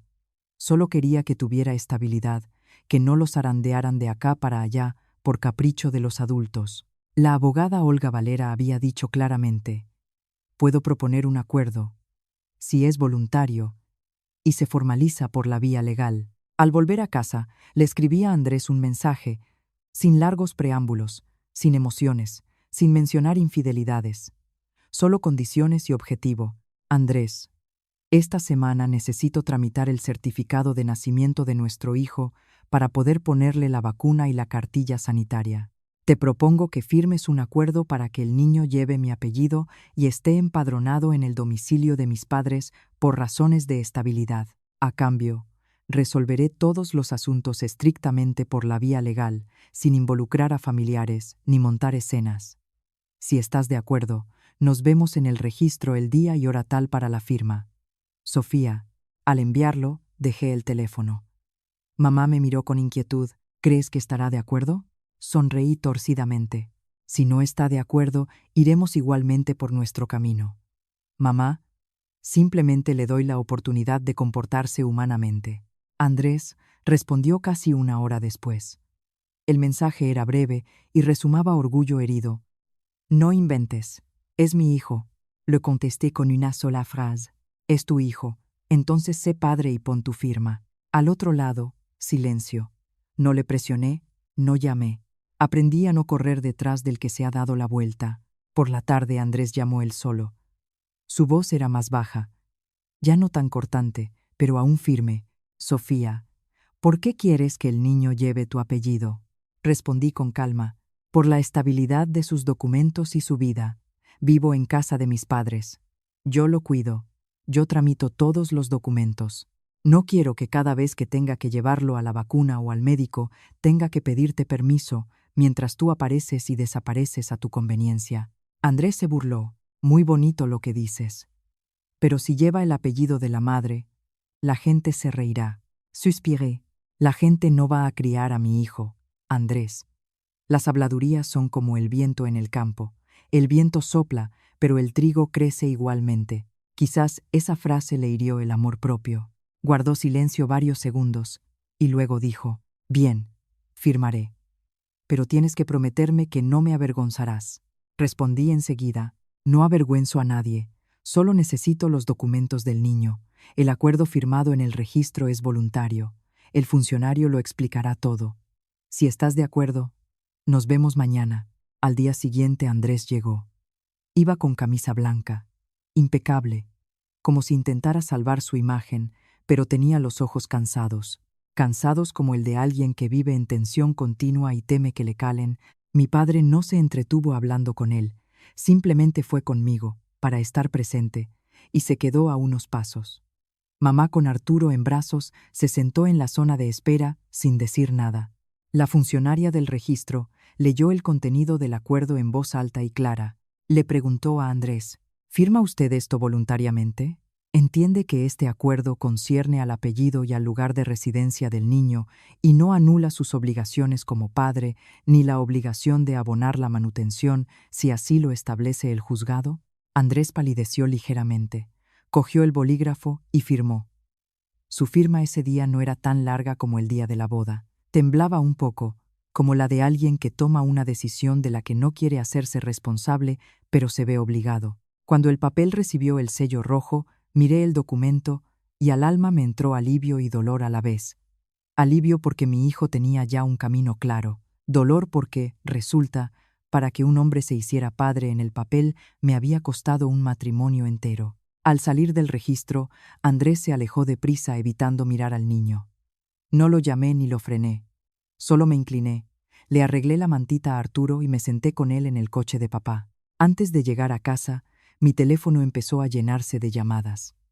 Llamaba Gloria. No contesté. Entonces empezó a mandar mensajes, palabras que eran como piedras arrojadas. Enhorabuena, has parido al nieto para privarle de su apellido. No tienes vergüenza. No creas que porque tienes algo de dinero puedes hacer lo que te dé la gana. Los leía, y el corazón se me iba endureciendo. Ya no me dolía como antes. Me daba pena esa mujer que quería al nieto no con el corazón, sino con el apellido, para guardar las apariencias. Estaba a punto de apagar el teléfono cuando llegó otro mensaje de Rafael Martínez. Solo unas palabras. Si actúas bien, sigue así. Cuida la salud, no discutas. Estuve mirando largo tiempo la pantalla. No esperaba que me defendiera ni que fuera contra su mujer. Pero ese mensaje era como un gesto de la conciencia que confirmaba que no era una villana, si había elegido proteger a mi hijo. Esa tarde puse el certificado de nacimiento y el acuerdo en la funda impermeable y la cerré como una caja fuerte. No me sentía vencedora, solo sentía que mi hijo tenía una base más sólida, y para una madre eso es suficiente para seguir de pie. Con el certificado de nacimiento en la mano, sentí que el ritmo de mi vida cambiaba. El niño tenía nombre, lugar de residencia, una base sólida, documentos claros. Y yo debía tener una decisión igual de clara. En casa de mis padres, cada mañana oía a mamá trajinar con las ollas, a papá salir al jardín a regar las flores. El corazón se me calmaba, pero bastaba con cerrar los ojos para volver a ver el frío rellano, a Andrés bloqueando la puerta, y la mueca de Gloria que había llamado oloroso al envoltorio con mi hijo. Ese piso seguía siendo mío. Sí, pero la sensación de hogar murió aquella noche. Mamá decía: ¿por qué no lo dejas? Ya volverás después. Sacudía la cabeza. No por debilidad, sino porque entendía. Ese piso era el pretexto al que se aferraban. Hoy exigen, en nombre del deber filial, mañana en nombre del amor, pasado en nombre de la opinión pública, y yo, cada vez que tocara esa puerta, sentiría que se me apretaba el corazón. Dicen que no hay humo sin fuego. Para mí ese piso era el humo, la huella del incendio en mi alma. Decidí venderlo. Esa decisión no fue impulsiva. Me senté con papá, desplegué papel y bolígrafo en la mesa como si elaborara un plan financiero. Definí claramente 3 objetivos. Primero, cerrar el antiguo lugar de residencia para evitar el acoso. Segundo, crear capital limpio para la crianza del niño y gastos imprevistos. Tercero, poner en marcha mi propio negocio acorde a mi profesión. Papá, al escucharme, solo asintió y preguntó: ¿lo has pensado bien todo? Respondí: sí, papá, vendo no por rabia, vendo porque necesito paz. Llamé a la agente inmobiliaria Marina, a quien había conocido en un proyecto de reforma de interiores. Marina era unos 10 años mayor que yo. Hablaba claro, pero sin brusquedad. Al escucharme, hizo solo 2 preguntas. ¿El extracto del registro está a su nombre? ¿Y el piso está vacío ahora? Le respondí que la propietaria era yo. El piso estaba vacío porque me había ido a casa de mis padres, y Andrés y Gloria habían recogido sus cosas mediante acta. Marina exclamó, y enseguida aconsejó: tanto mejor. Hay que actuar estrictamente por el procedimiento. No deje entrar a nadie al piso sola. Todas las visitas, o acompañada, o con el apoyo de la comunidad. Ese mismo día, Marina quedó conmigo en una cafetería cerca de mi conjunto residencial. Nos sentamos en una mesa en el rincón. Ella abrió el portátil y me mostró datos de transacciones en la zona. Lo analizó todo rápida y claramente. Mi piso estaba bien situado. Con la reforma nueva, el mercado iba al alza.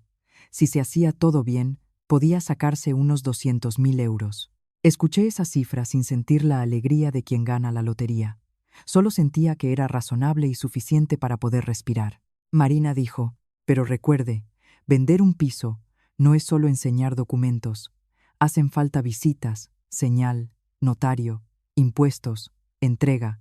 Si alguien le mete prisa, rápido, rápido, eso es una trampa. Sonreí débilmente. Marina, no se preocupe. Soy contable. Detesto la palabra rápido cuando no hay documentos que la avalen. No fui al piso ese mismo día. Elegí la mañana, cuando pudo acompañarme Carlos el guardia. Eso se convirtió en mi costumbre de seguridad. Al entrar al piso, me sentí extraña, como en casa ajena. No moví las cosas, solo comprobé lo necesario para la transacción. Estado del piso, electricidad, agua, contadores, garantías de los electrodomésticos integrados. Abrí las ventanas para ventilar y me quedé unos minutos, despidiéndome de una parte de mi vida. El pájaro tiene su nido, el hombre su hogar. Pero si el nido es venenoso, el pájaro vuela. Marina fotografió el piso, sacó las fotos con buena luz, sin retoques ni efectos. Dijo: a los compradores serios les gusta la verdad. Asentí. A mí también me gustaba la verdad, aunque a veces fuera amarga. En cuanto salió el anuncio, empezaron las llamadas. Descarté cuidadosamente a los que decían: haga un descuento grande, y me lo quedo enseguida. Los compradores de verdad no hablan así. En la segunda semana vino una pareja joven, un informático y una maestra con sus padres. Miraron despacio, hicieron muchas preguntas, sobre todo en la parte jurídica y los gastos de comunidad. Entendí que iban en serio y no estaban solo curioseando. Ofrecieron 200.000 euros y querían las llaves pronto para hacer una pequeña reforma. Marina me dio la señal de que era una buena oferta. No cedí enseguida para mantener la posición. Pregunté directamente: ¿cómo planean el pago? ¿Cuánto de señal? ¿Efectivo o banco? El marido respondió: parte en efectivo, parte hipoteca, pero tenemos todos los documentos en orden. Si está de acuerdo, ponemos la señal y acordamos el día ante el notario. Al oír esto me tranquilicé. Expuse mis principios con claridad, todo mediante contrato de señal que revisará mi abogada. Y el día de la firma ante el notario deben estar todos los documentos. Nada de acuerdos verbales. Aceptaron enseguida, marido y mujer, un solo ser. Mirándoles, pensé: si Andrés hubiera estado de mi parte aunque fuera una vez, probablemente no estaría aquí sentada. La noticia de la venta del piso llegó a Andrés antes de lo que pensaba. Llamó. Su voz era a la vez agitada y deliberadamente calmada. ¿Es verdad que estás vendiendo el piso? No me extendí en explicaciones. Vendo el piso que está a mi nombre.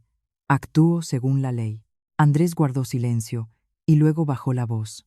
Si haces eso, a mi madre le dará un ataque. Escuchaba y sentía cansancio. A su madre le dará un ataque porque pierde el lugar donde vivir, o porque por primera vez no ha podido manejarme. Al decirlo, noté que las palabras habían sonado bruscas, pero no las retiré.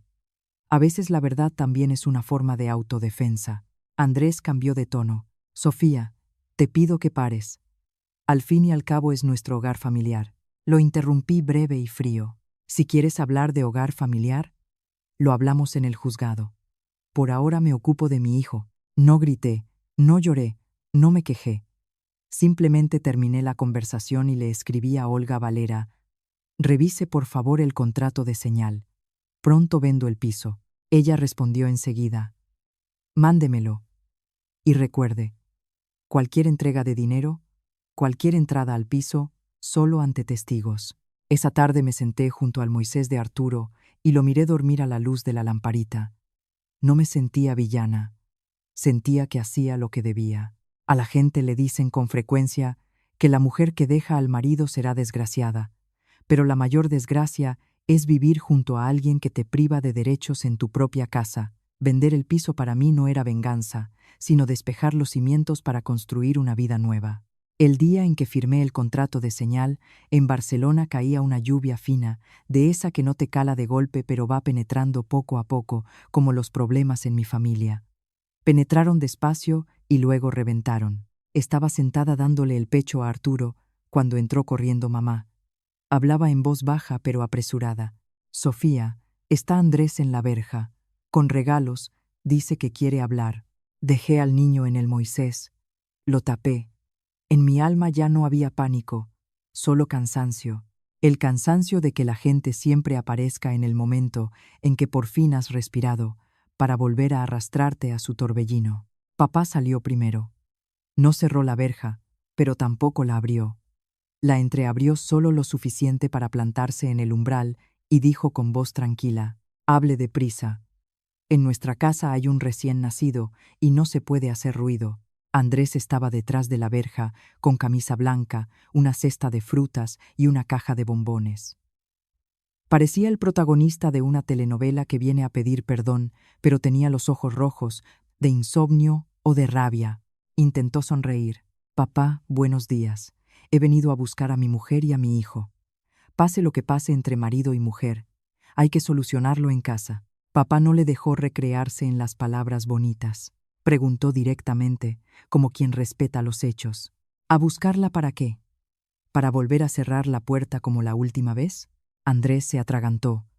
Se desconcertó y miró al patio, como buscando apoyo.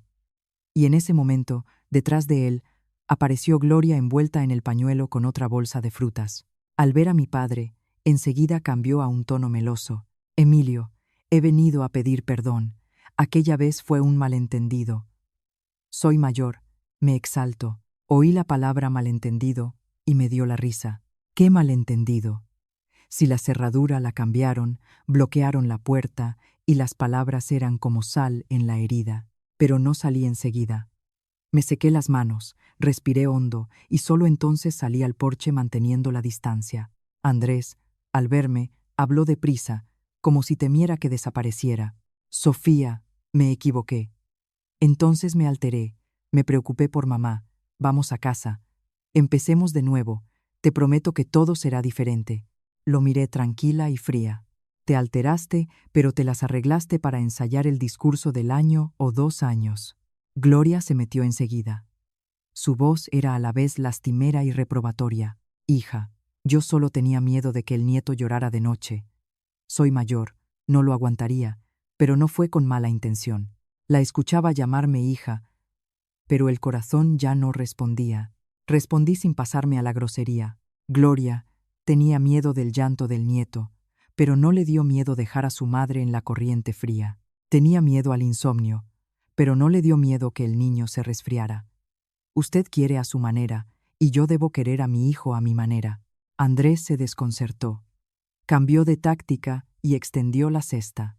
«Venga, toma esto en señal de reconciliación. Vamos a casa, te prometo». Mamá, que estaba al lado con Arturo en brazos, no se puso a gritar. Solo dijo en voz baja una frase de la que era difícil escabullirse. «El niño necesita a su padre, pero a un padre que sabe querer, no a uno que hace promesas». Andrés quedó totalmente desconcertado. Miró a su hijo y desvió la mirada. Entendí. No había venido porque le echara de menos. Había venido porque tenía miedo de perder lo que se le escapaba de las manos. El piso, la imagen y ese poder que consideraba un hecho dado. Papá seguía en la verja. Su voz era serena. «Si quieren hablar en serio, háganlo con calma, sin montar un espectáculo». De pronto Andrés se arrodilló delante de la verja. Ese gesto hizo estremecerse a mi madre. Yo me quedé inmóvil. Andrés dijo con voz temblorosa: «Sofía, te suplico, no te divorcies, no vendas el piso. Lo he entendido todo. Tengo la culpa». Alguien quizás se habría emocionado ante semejante escena, pero yo vi otra cosa. El pánico de un hombre que ha perdido la ventaja.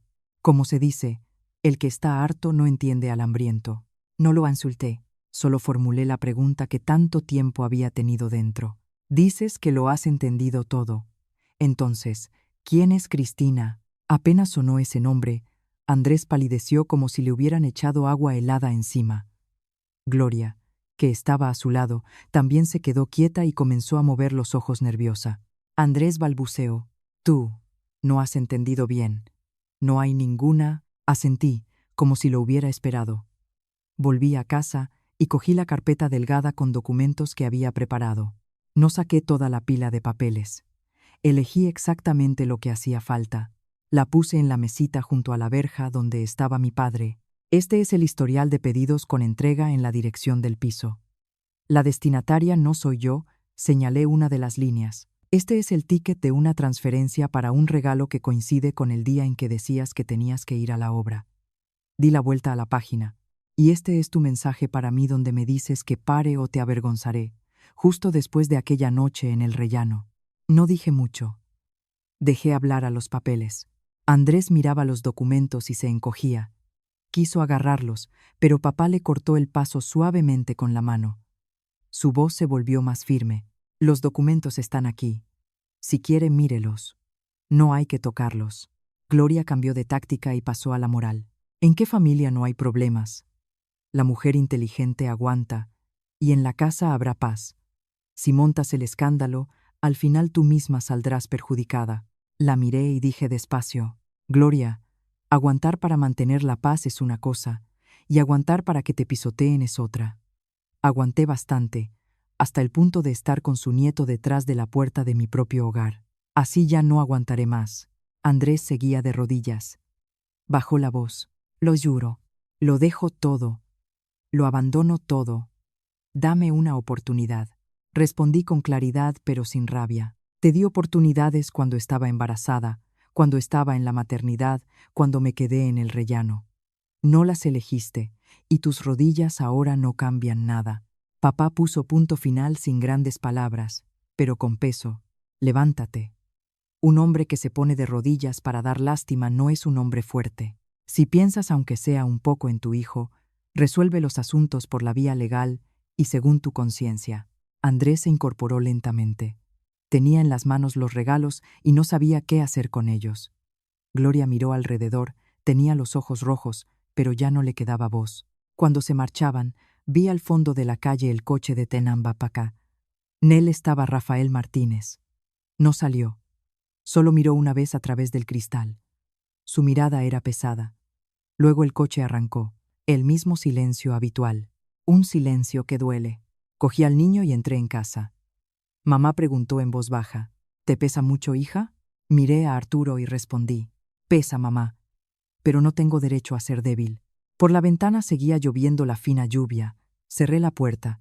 En mi alma no había ni malicia ni remordimiento. Solo entendía con claridad algo.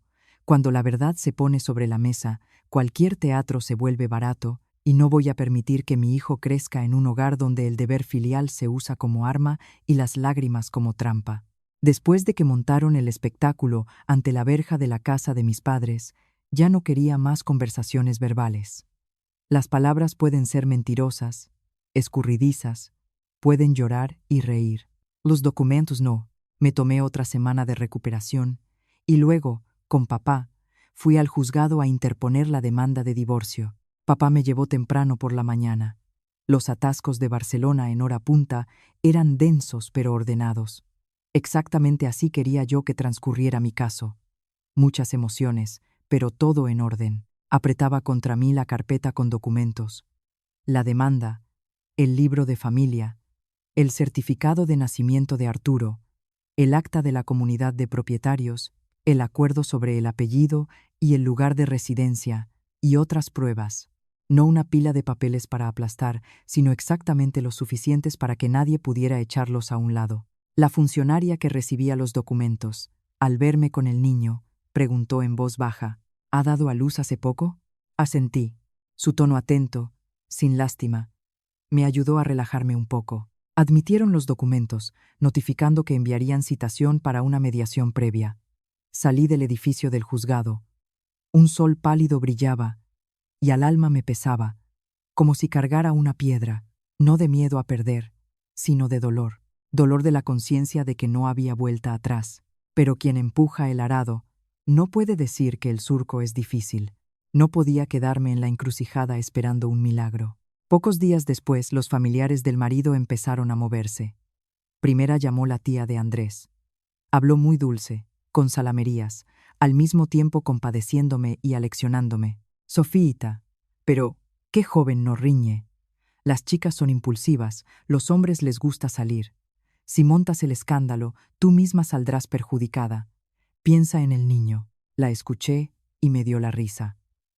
A mi hijo le faltan semanas. Y no preguntan si está sano, solo si me comporto correctamente. Respondí amablemente, pienso en el niño, por eso actúo por la vía legal. No difamo a nadie, solo resuelvo el asunto en el ámbito jurídico. La tía calló un momento y luego cambió de táctica. Bueno, déjame hablar con tus padres. Miré a papá, que leía el periódico, y le pasé el teléfono. Él, al escuchar, dijo solo una frase con voz serena, como poniendo un sello. Esto es asunto de Sofía. Nuestra familia no va a discutir. Cuando nos citen en el juzgado, actuaremos. Por favor, no llame más. Desde ese día en casa de mis padres reinó la calma. No porque ellos se rindieran, sino porque entendieron. A mi padre no se le gana con suavidad. El día de la mediación, llegué con la abogada Olga Valera. Iba con un sencillo traje de chaqueta, el pelo recogido con cuidado. Andrés vino solo. Me miró con una mirada mezclada de resentimiento y rabia, como si yo hubiera destruido su vida. Detrás de él vino Gloria. Al despacho, claro, no la dejaron entrar, pero estaba en el pasillo murmurando algo para que todos supieran cuánto sufría. El funcionario del juzgado preguntó si las partes veían posibilidad de reconciliación. Andrés habló el primero, siguiendo un guión aprendido. Tuvimos solo pequeñas desavenencias. Mi mujer es impulsiva, escuchó a alguien y lo entendió mal. Aún quiero salvar la familia. Oí la palabra malentendido y se me apretó el pecho. Si fue un malentendido, ¿para qué cambiar el código de la cerradura? ¿Para qué bloquear la puerta? ¿Para qué decirlo del año o dos? Pero no discutí. Miré a Olga Valera, y ella asintió ligeramente, dando a entender que hablaría ella. La abogada expuso todo brevemente, sin adornos. La relación conyugal se encuentra en un estado de crisis profunda. Hay un acta que acredita el impedimento de acceso a la vivienda. El incidente ocurrió inmediatamente después de la cesárea, poniendo en peligro los derechos y la seguridad del recién nacido. En el momento oportuno presentó el acta de la comunidad.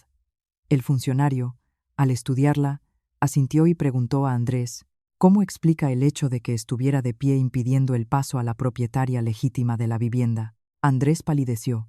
Empezó a justificarse. Solo le aconsejé que se fuera a casa de sus padres. Mi madre estaba enferma.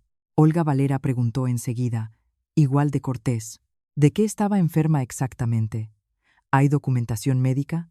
¿Y por qué su consejo iba acompañado de la condición de 1 o 2 años? Andrés calló. El funcionario le miró directamente. Responda al asunto. Andrés se irritó y se volvió hacia mí. Sofía, no me presiones. ¿Quieres avergonzarme? Esta vez respondí sin esquivar. No te avergüenzo. Tú mismo elegiste bloquear la puerta. Una frase. Y en el despacho se hizo el silencio. Oí claramente cómo el bolígrafo del funcionario se posaba en la mesa. Dicen que la verdad no teme al juicio. No sé hasta qué punto tenía razón, pero sí sabía que no mentía. En cuanto a la custodia del niño, Andrés exigía custodia compartida, o al menos que el niño pasara los fines de semana con él. Olga Valera preguntó, ¿tiene usted un lugar de residencia estable? ¿Quién cuidará del niño? Andrés respondió que trabajaba en construcción. El horario era irregular. Se respondió a sí mismo, un recién nacido necesita cuidado continuo. No visitas cuando al padre le viene bien. Yo expuse mi posición. Ingresos estables, apoyo de mis padres, el niño empadronado en casa de ellos. Condiciones buenas para vivir. No ataqué. Simplemente presenté hechos sobre mi capacidad real de cuidar al niño. El funcionario registró que la reconciliación era imposible y el caso fue remitido para vista judicial. En los días siguientes, Andrés cambió de táctica. Me mandaba mensajes con tono mitad amenazante, mitad suplicante. Si quieres criar al hijo, de acuerdo, pero debes permitir que mi madre vea al nieto. Respondí breve y claro. El régimen de visitas con el niño lo establecerá el juzgado teniendo en cuenta su seguridad. No lo prohíbo, pero no permitiré que nadie se lo lleve unilateralmente. Gloria llamó a mi madre, con voz ahogada. Pilar, déjeme ver al nieto aunque sea un momento. Mi madre respondió muy suavemente, pero con firmeza. Si quiere visitar al nieto, acuérdelo con antelación y ante testigos. No canse a Sofía. Mamá no le prohibía ser abuela, le prohibía armar el caos. El día del juicio me senté ante la sala de vistas y tenía las manos heladas, no de miedo a perder, sino de miedo a ceder a la debilidad. Pero luego miré a un lado. Arturo dormía tranquilo en brazos de mi madre. Me dije, si amas a tu hijo, ve hasta el final. No elegiré lo que no le proteja. La vista judicial transcurrió estrictamente según el procedimiento. El juzgado reconoció que el piso era mi propiedad personal, adquirida antes del matrimonio. Su venta se había realizado conforme a la ley, sin indicios de ocultación de bienes gananciales, ya que tales no lo eran. Andrés no pudo aportar ninguna contraprueba. Solo alegó que habíamos vivido allí muchos años, pero la convivencia no se convierte en derecho de propiedad. En cuanto a la custodia del niño, el juzgado, atendiendo al interés superior del menor, me lo atribuyó a mí. A Andrés le impusieron el pago de una pensión de alimentos de acuerdo con sus ingresos reales y posibilidades, y se le concedió el derecho a relacionarse con el hijo de la forma establecida. Nadie tenía derecho a impedirlo, pero tampoco podía abusar de ese derecho creando inestabilidad para el niño. Al oírlo, no me eché a llorar. Solo expiré, como una persona que ha cargado un saco pesado a través del puente y por fin ha podido soltarlo. Salí del juzgado. El viento soplaba en los escalones. Me sentía la misma de antes, pero más ligera. No más ligera porque alguien hubiera perdido, sino porque desde ese día no había más incertidumbre. En mi vida y en la de mi hijo había aparecido un límite claro. Después del juicio no sentí el alivio de las películas. Simplemente entendí que en mi vida había empezado una nueva página. Una página que debía escribir yo misma. Nadie la escribiría por mí. Arturo tenía entonces solo unos meses. Seguía despertándose con frecuencia por la noche. Lo apretaba contra mí, olía el olor a leche en su ropa y me decía, a partir de hoy no voy a preguntar por qué la gente actúa mal. Me preguntaré cómo vivir dignamente. El dinero de la venta del piso ya estaba en mi cuenta. Hice todo como había planeado con papá. Lo dividí en 3 fondos claros, para la crianza del niño, para gastos imprevistos y para montar mi propio negocio. Papá, sonriendo, dijo, ¿lo divides como partidas presupuestarias? Respondí, sí. Lo que más temo es la confusión. La confusión es perder el control. Mamá, al oírlo, me riñó con amor. Lo principal, no olvides comer y dormir. Pero yo sabía, la comida y el sueño son para el cuerpo, y la vida hay que construirla con disciplina. Decidí abrir una pequeña tienda de mamás y bebés, no porque estuviera de moda, sino porque entendía las necesidades reales. Había trabajado en la cadena de materiales de construcción, sabía gestionar suministros, contabilidad, cuentas por cobrar. El paso a artículos infantiles, aunque en menor escala, requería la misma sistematización. Alquilé un pequeño local en un barrio muy poblado, puse un rótulo sencillo, sin aspavientos. Los artículos los seleccionaba con cuidado, dando preferencia a proveedores contrastados con documentación. Alguien me propuso trabajo sin facturas, más margen. Solo sonreí. Margen alto con riesgo alto. No es para mí. ¿Qué tiene una madre en baja maternal, además de la seguridad en el día de mañana? Los primeros días estaba tan ocupada que ni me daba tiempo a pensar en el pasado. Por la mañana daba el pecho al niño, luego recibía mercancía. Por la tarde tramitaba pedidos online. Mamá cuidaba a Arturo, a veces lo sacaba a la calle y le cantaba antiguas canciones de cuna. Escuchándola, sentía que volvía a mi sitio. Al sitio de hija en la casa de mis padres y no de nuera en casa ajena. Andrés, En cambio, lo tenía todo manga por hombro. Estaba acostumbrado a que lo respetaran en la obra como a un profesional, pero cuando la noticia del divorcio se extendió, algunos socios de negocios empezaron a alejarse. Nadie lo decía claramente, solo llamaban menos, daban menos encargos. Él me escribía varias veces, a veces quejándose, a veces acusándome. Por tu culpa lo he perdido todo. Leía y callaba. No lo había hundido yo. Lo había perdido él solo cuando eligió ese trato hacia nosotros. Gloria se mudó del amplio piso a una habitación alquilada pequeña. Me contaron vecinos anteriores que a menudo se quedaba en el rellano suspirando. Yo que vivía en un piso nuevo. Luego entraba a su cuarto y echaba la culpa a Andrés. Yo no iba a verlos. No me interesaba. Trata a los demás como quieres que te traten. Pero compasión no significa volver y aguantar de nuevo. Recordaba bien cómo habían llamado oloroso al envoltorio con mi hijo. Recordaba lo suficiente para no mostrar debilidad en el momento equivocado. Y entonces apareció Cristina, ya no como nombre borroso en tickets y mensajes. Un día yo entregaba un pedido en un edificio de oficinas y la vi en la entrada, con el pelo arreglado, labios rojo brillante, reía animada con algún hombre. Al verme, se sorprendió un momento y luego sonrió con una sonrisa muy estudiada. Sofía, ¿cuánto tiempo? Me quedé parada. No me lancé a gritar ni a atacarla. Solo sentí cansancio de la gente para quien los sentimientos ajenos son diversión. Respondí cortés. Buenas. Ella se rió como si fuéramos íntimas amigas. No piense nada malo. Yo no quería entrometerme en lo suyo con Andrés. La miré directamente a los ojos y dije en voz baja, pero firme: si no hubiera querido entrometerse, usted no estaría en esta historia. La sonrisa en la cara de Cristina se congeló. Intentó rebatir algo, pero luego simplemente se marchó. No la perseguí. Me senté en el coche y pensé: quien siembra vientos recoge tempestades. Antes o después, ellos mismos recogerán los frutos de sus actos. Yo no necesito mancharse las manos. Tiempo después, supe que Andrés se había visto obligado a trabajar de repartidor para tener algún dinero. Ya no tenía buen coche ni ropa limpia de trabajo. Vivía al día. Gloria, por su parte, cada vez más se aferraba a él y le reprochaba. Ese círculo vicioso los atrapó exactamente igual que en su día. Ellos intentaron atraparme a mí con el nombre de obligaciones de la nuera. No me recreaba en ello, trabajaba en silencio. Cada tarde, al terminar con los pedidos, abría el libro de contabilidad, anotaba ingresos y gastos, existencias en el almacén e incluso el calendario de vacunas del niño. El niño crecía semana a semana. Sus mejillas se redondeaban, los ojos se aclaraban. Cada vez que sonreía, entendía que mi decisión había sido la correcta. Una vez papá, al verme revisar mercancía tarde por la noche, dijo en voz baja: «Te pesa mucho, hija». Sonreí y respondí sinceramente: «Pesa, pero no es humillante, papá. Me gano la vida yo sola». Papá guardó silencio y asintió. Ese asentimiento para mí valía más que todos los consuelos, porque confirmaba lo que había aprendido después de la tormenta.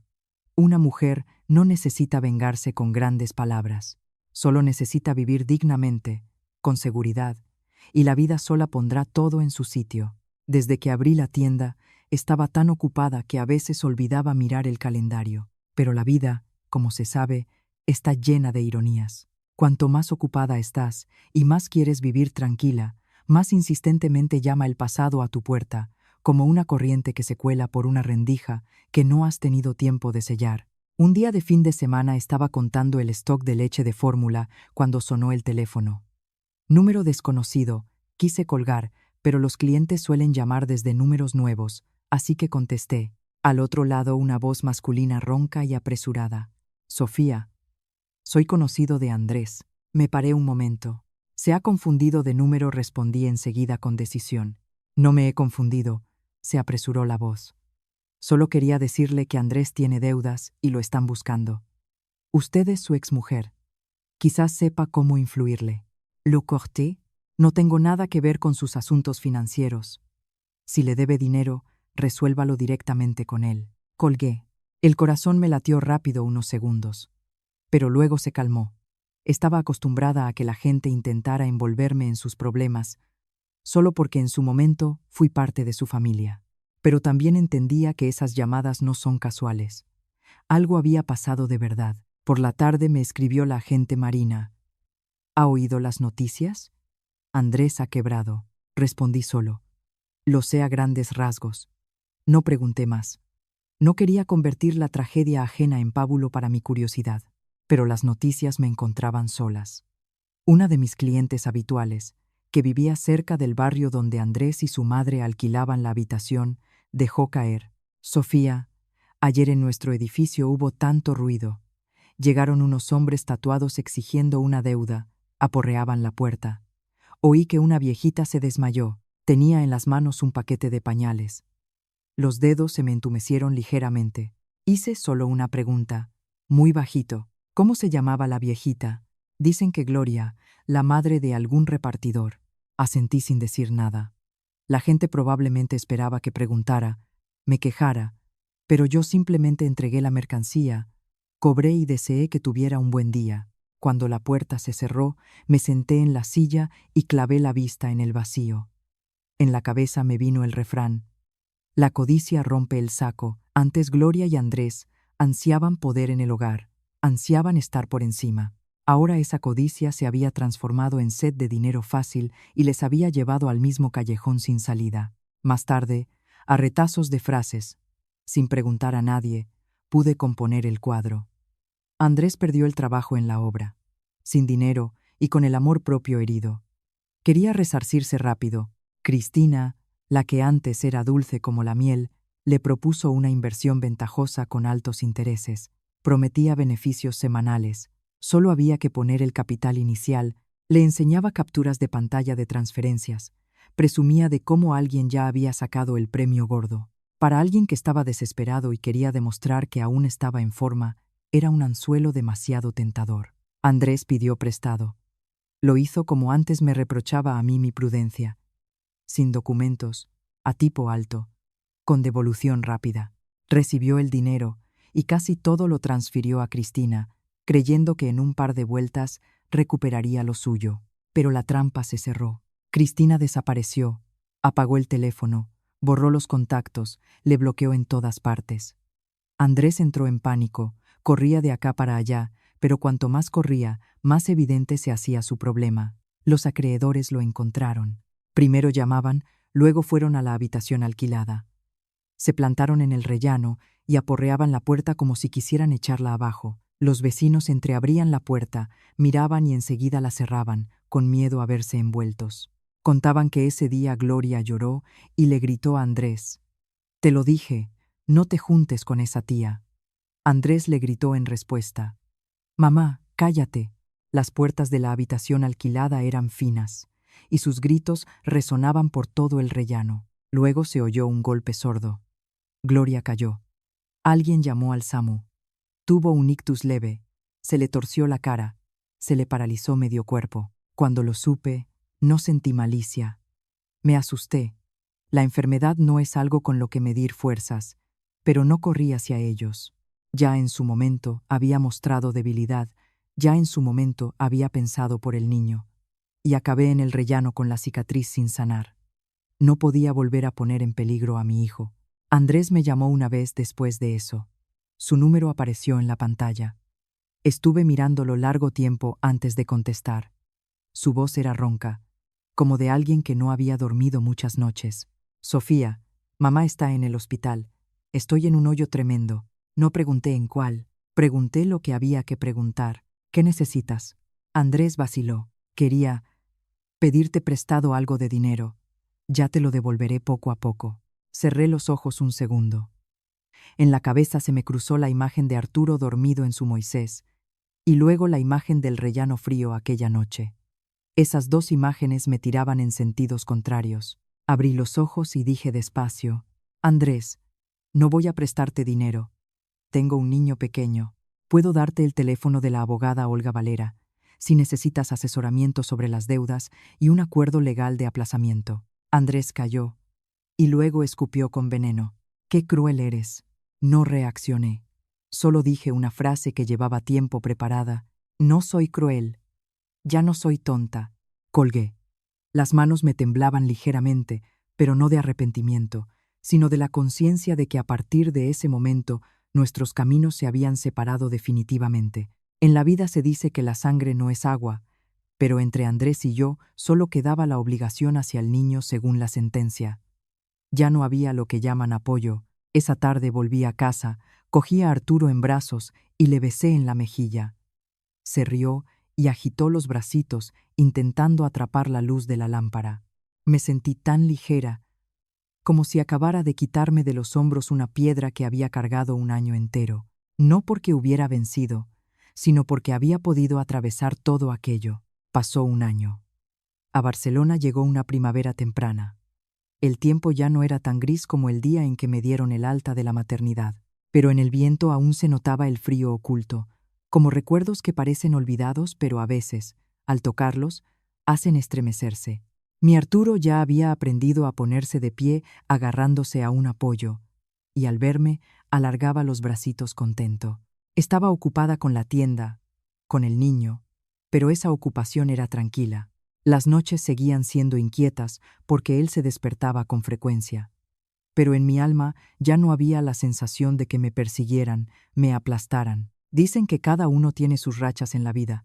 Yo creía que la nuestra había cambiado. Por su primer cumpleaños no organicé una gran fiesta. Simplemente fui con él al centro comercial más cercano, le compré unos zapatitos pequeñitos, una chaquetita nueva, y me senté en el área de restauración a comer un plato de fideuá para recordar el sabor de la juventud. Mamá decía, el primer año del niño, la madre debe alegrarse para transmitirle buena energía. Sonreí.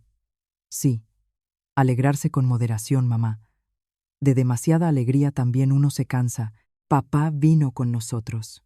No cargó al nieto largo tiempo, por miedo a que se le cayera, pero caminaba a nuestro lado y a veces ayudaba con el carrito.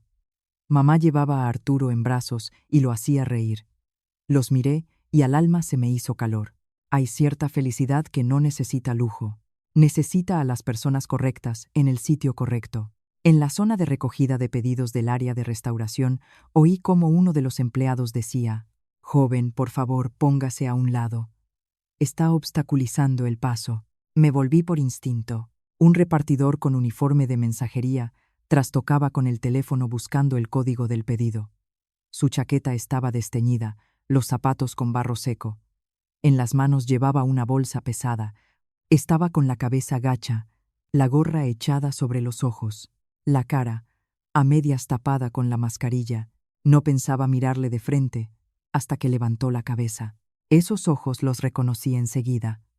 Los ojos de Andrés. Por un momento me quedé paralizada, no porque siguiera queriéndole, ni por malicia, sino por la sensación de que la vida había colocado todo en su sitio con demasiada exactitud. Hacía un año yo estaba con el niño en el rellano de mi propia casa y él en el umbral, como el dueño. Un año después él estaba aquí, en el gentío, y le pedían que se apartara para no molestar. Andrés también me reconoció. Vi cómo se quedó rígido, como si tiraran de él hacia atrás. Su mano se paró, el teléfono casi se le cayó. Su mirada se movió a un lado y a otro y se detuvo en Arturo. Mi hijo en ese momento abrazaba a mi madre por el cuello y miraba curioso a su alrededor. Al oír voces, se volvió y miró a Andrés como a un extraño. Ningún reconocimiento, solo la mirada curiosa de un niño a una cara ajena. Andrés dio un paso adelante y se detuvo.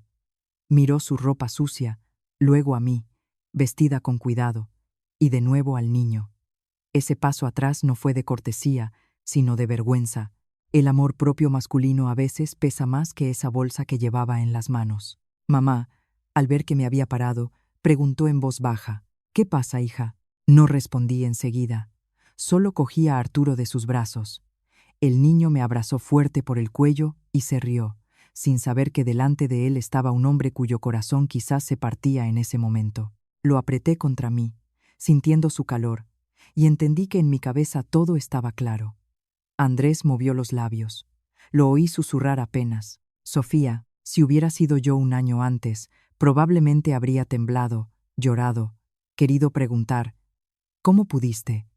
Pero yo de hoy ya no necesitaba respuestas. Todas las respuestas que necesitaba me las dio él aquella noche ante la puerta cerrada.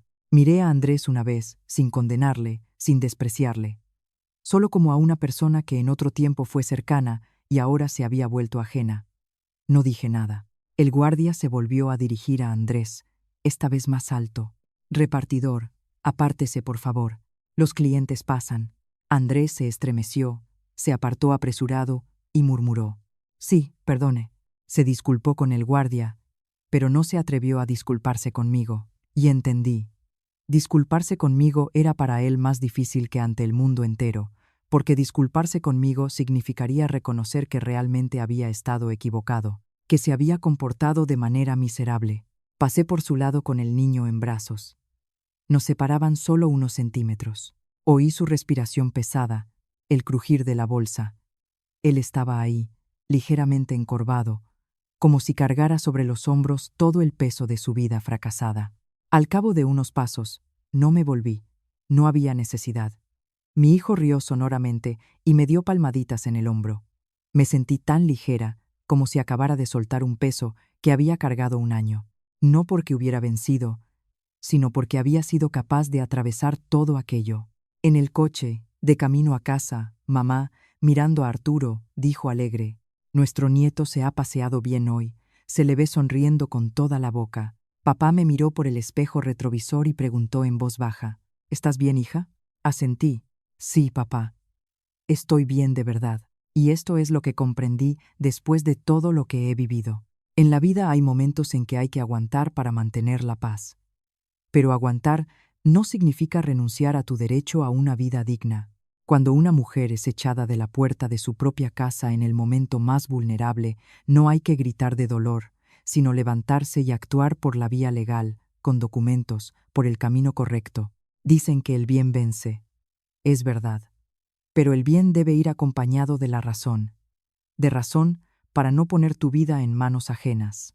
Si ustedes, queridos oyentes, consideran esta historia ejemplar y les ha llegado al corazón, por favor pongan un me gusta. Si tienen algún pensamiento, dejen un comentario para que el canal tenga estímulo para seguir adelante. Gracias por escuchar hasta el final. Les deseo buena salud y paz. Hasta pronto y hasta nuevos encuentros en nuestro canal.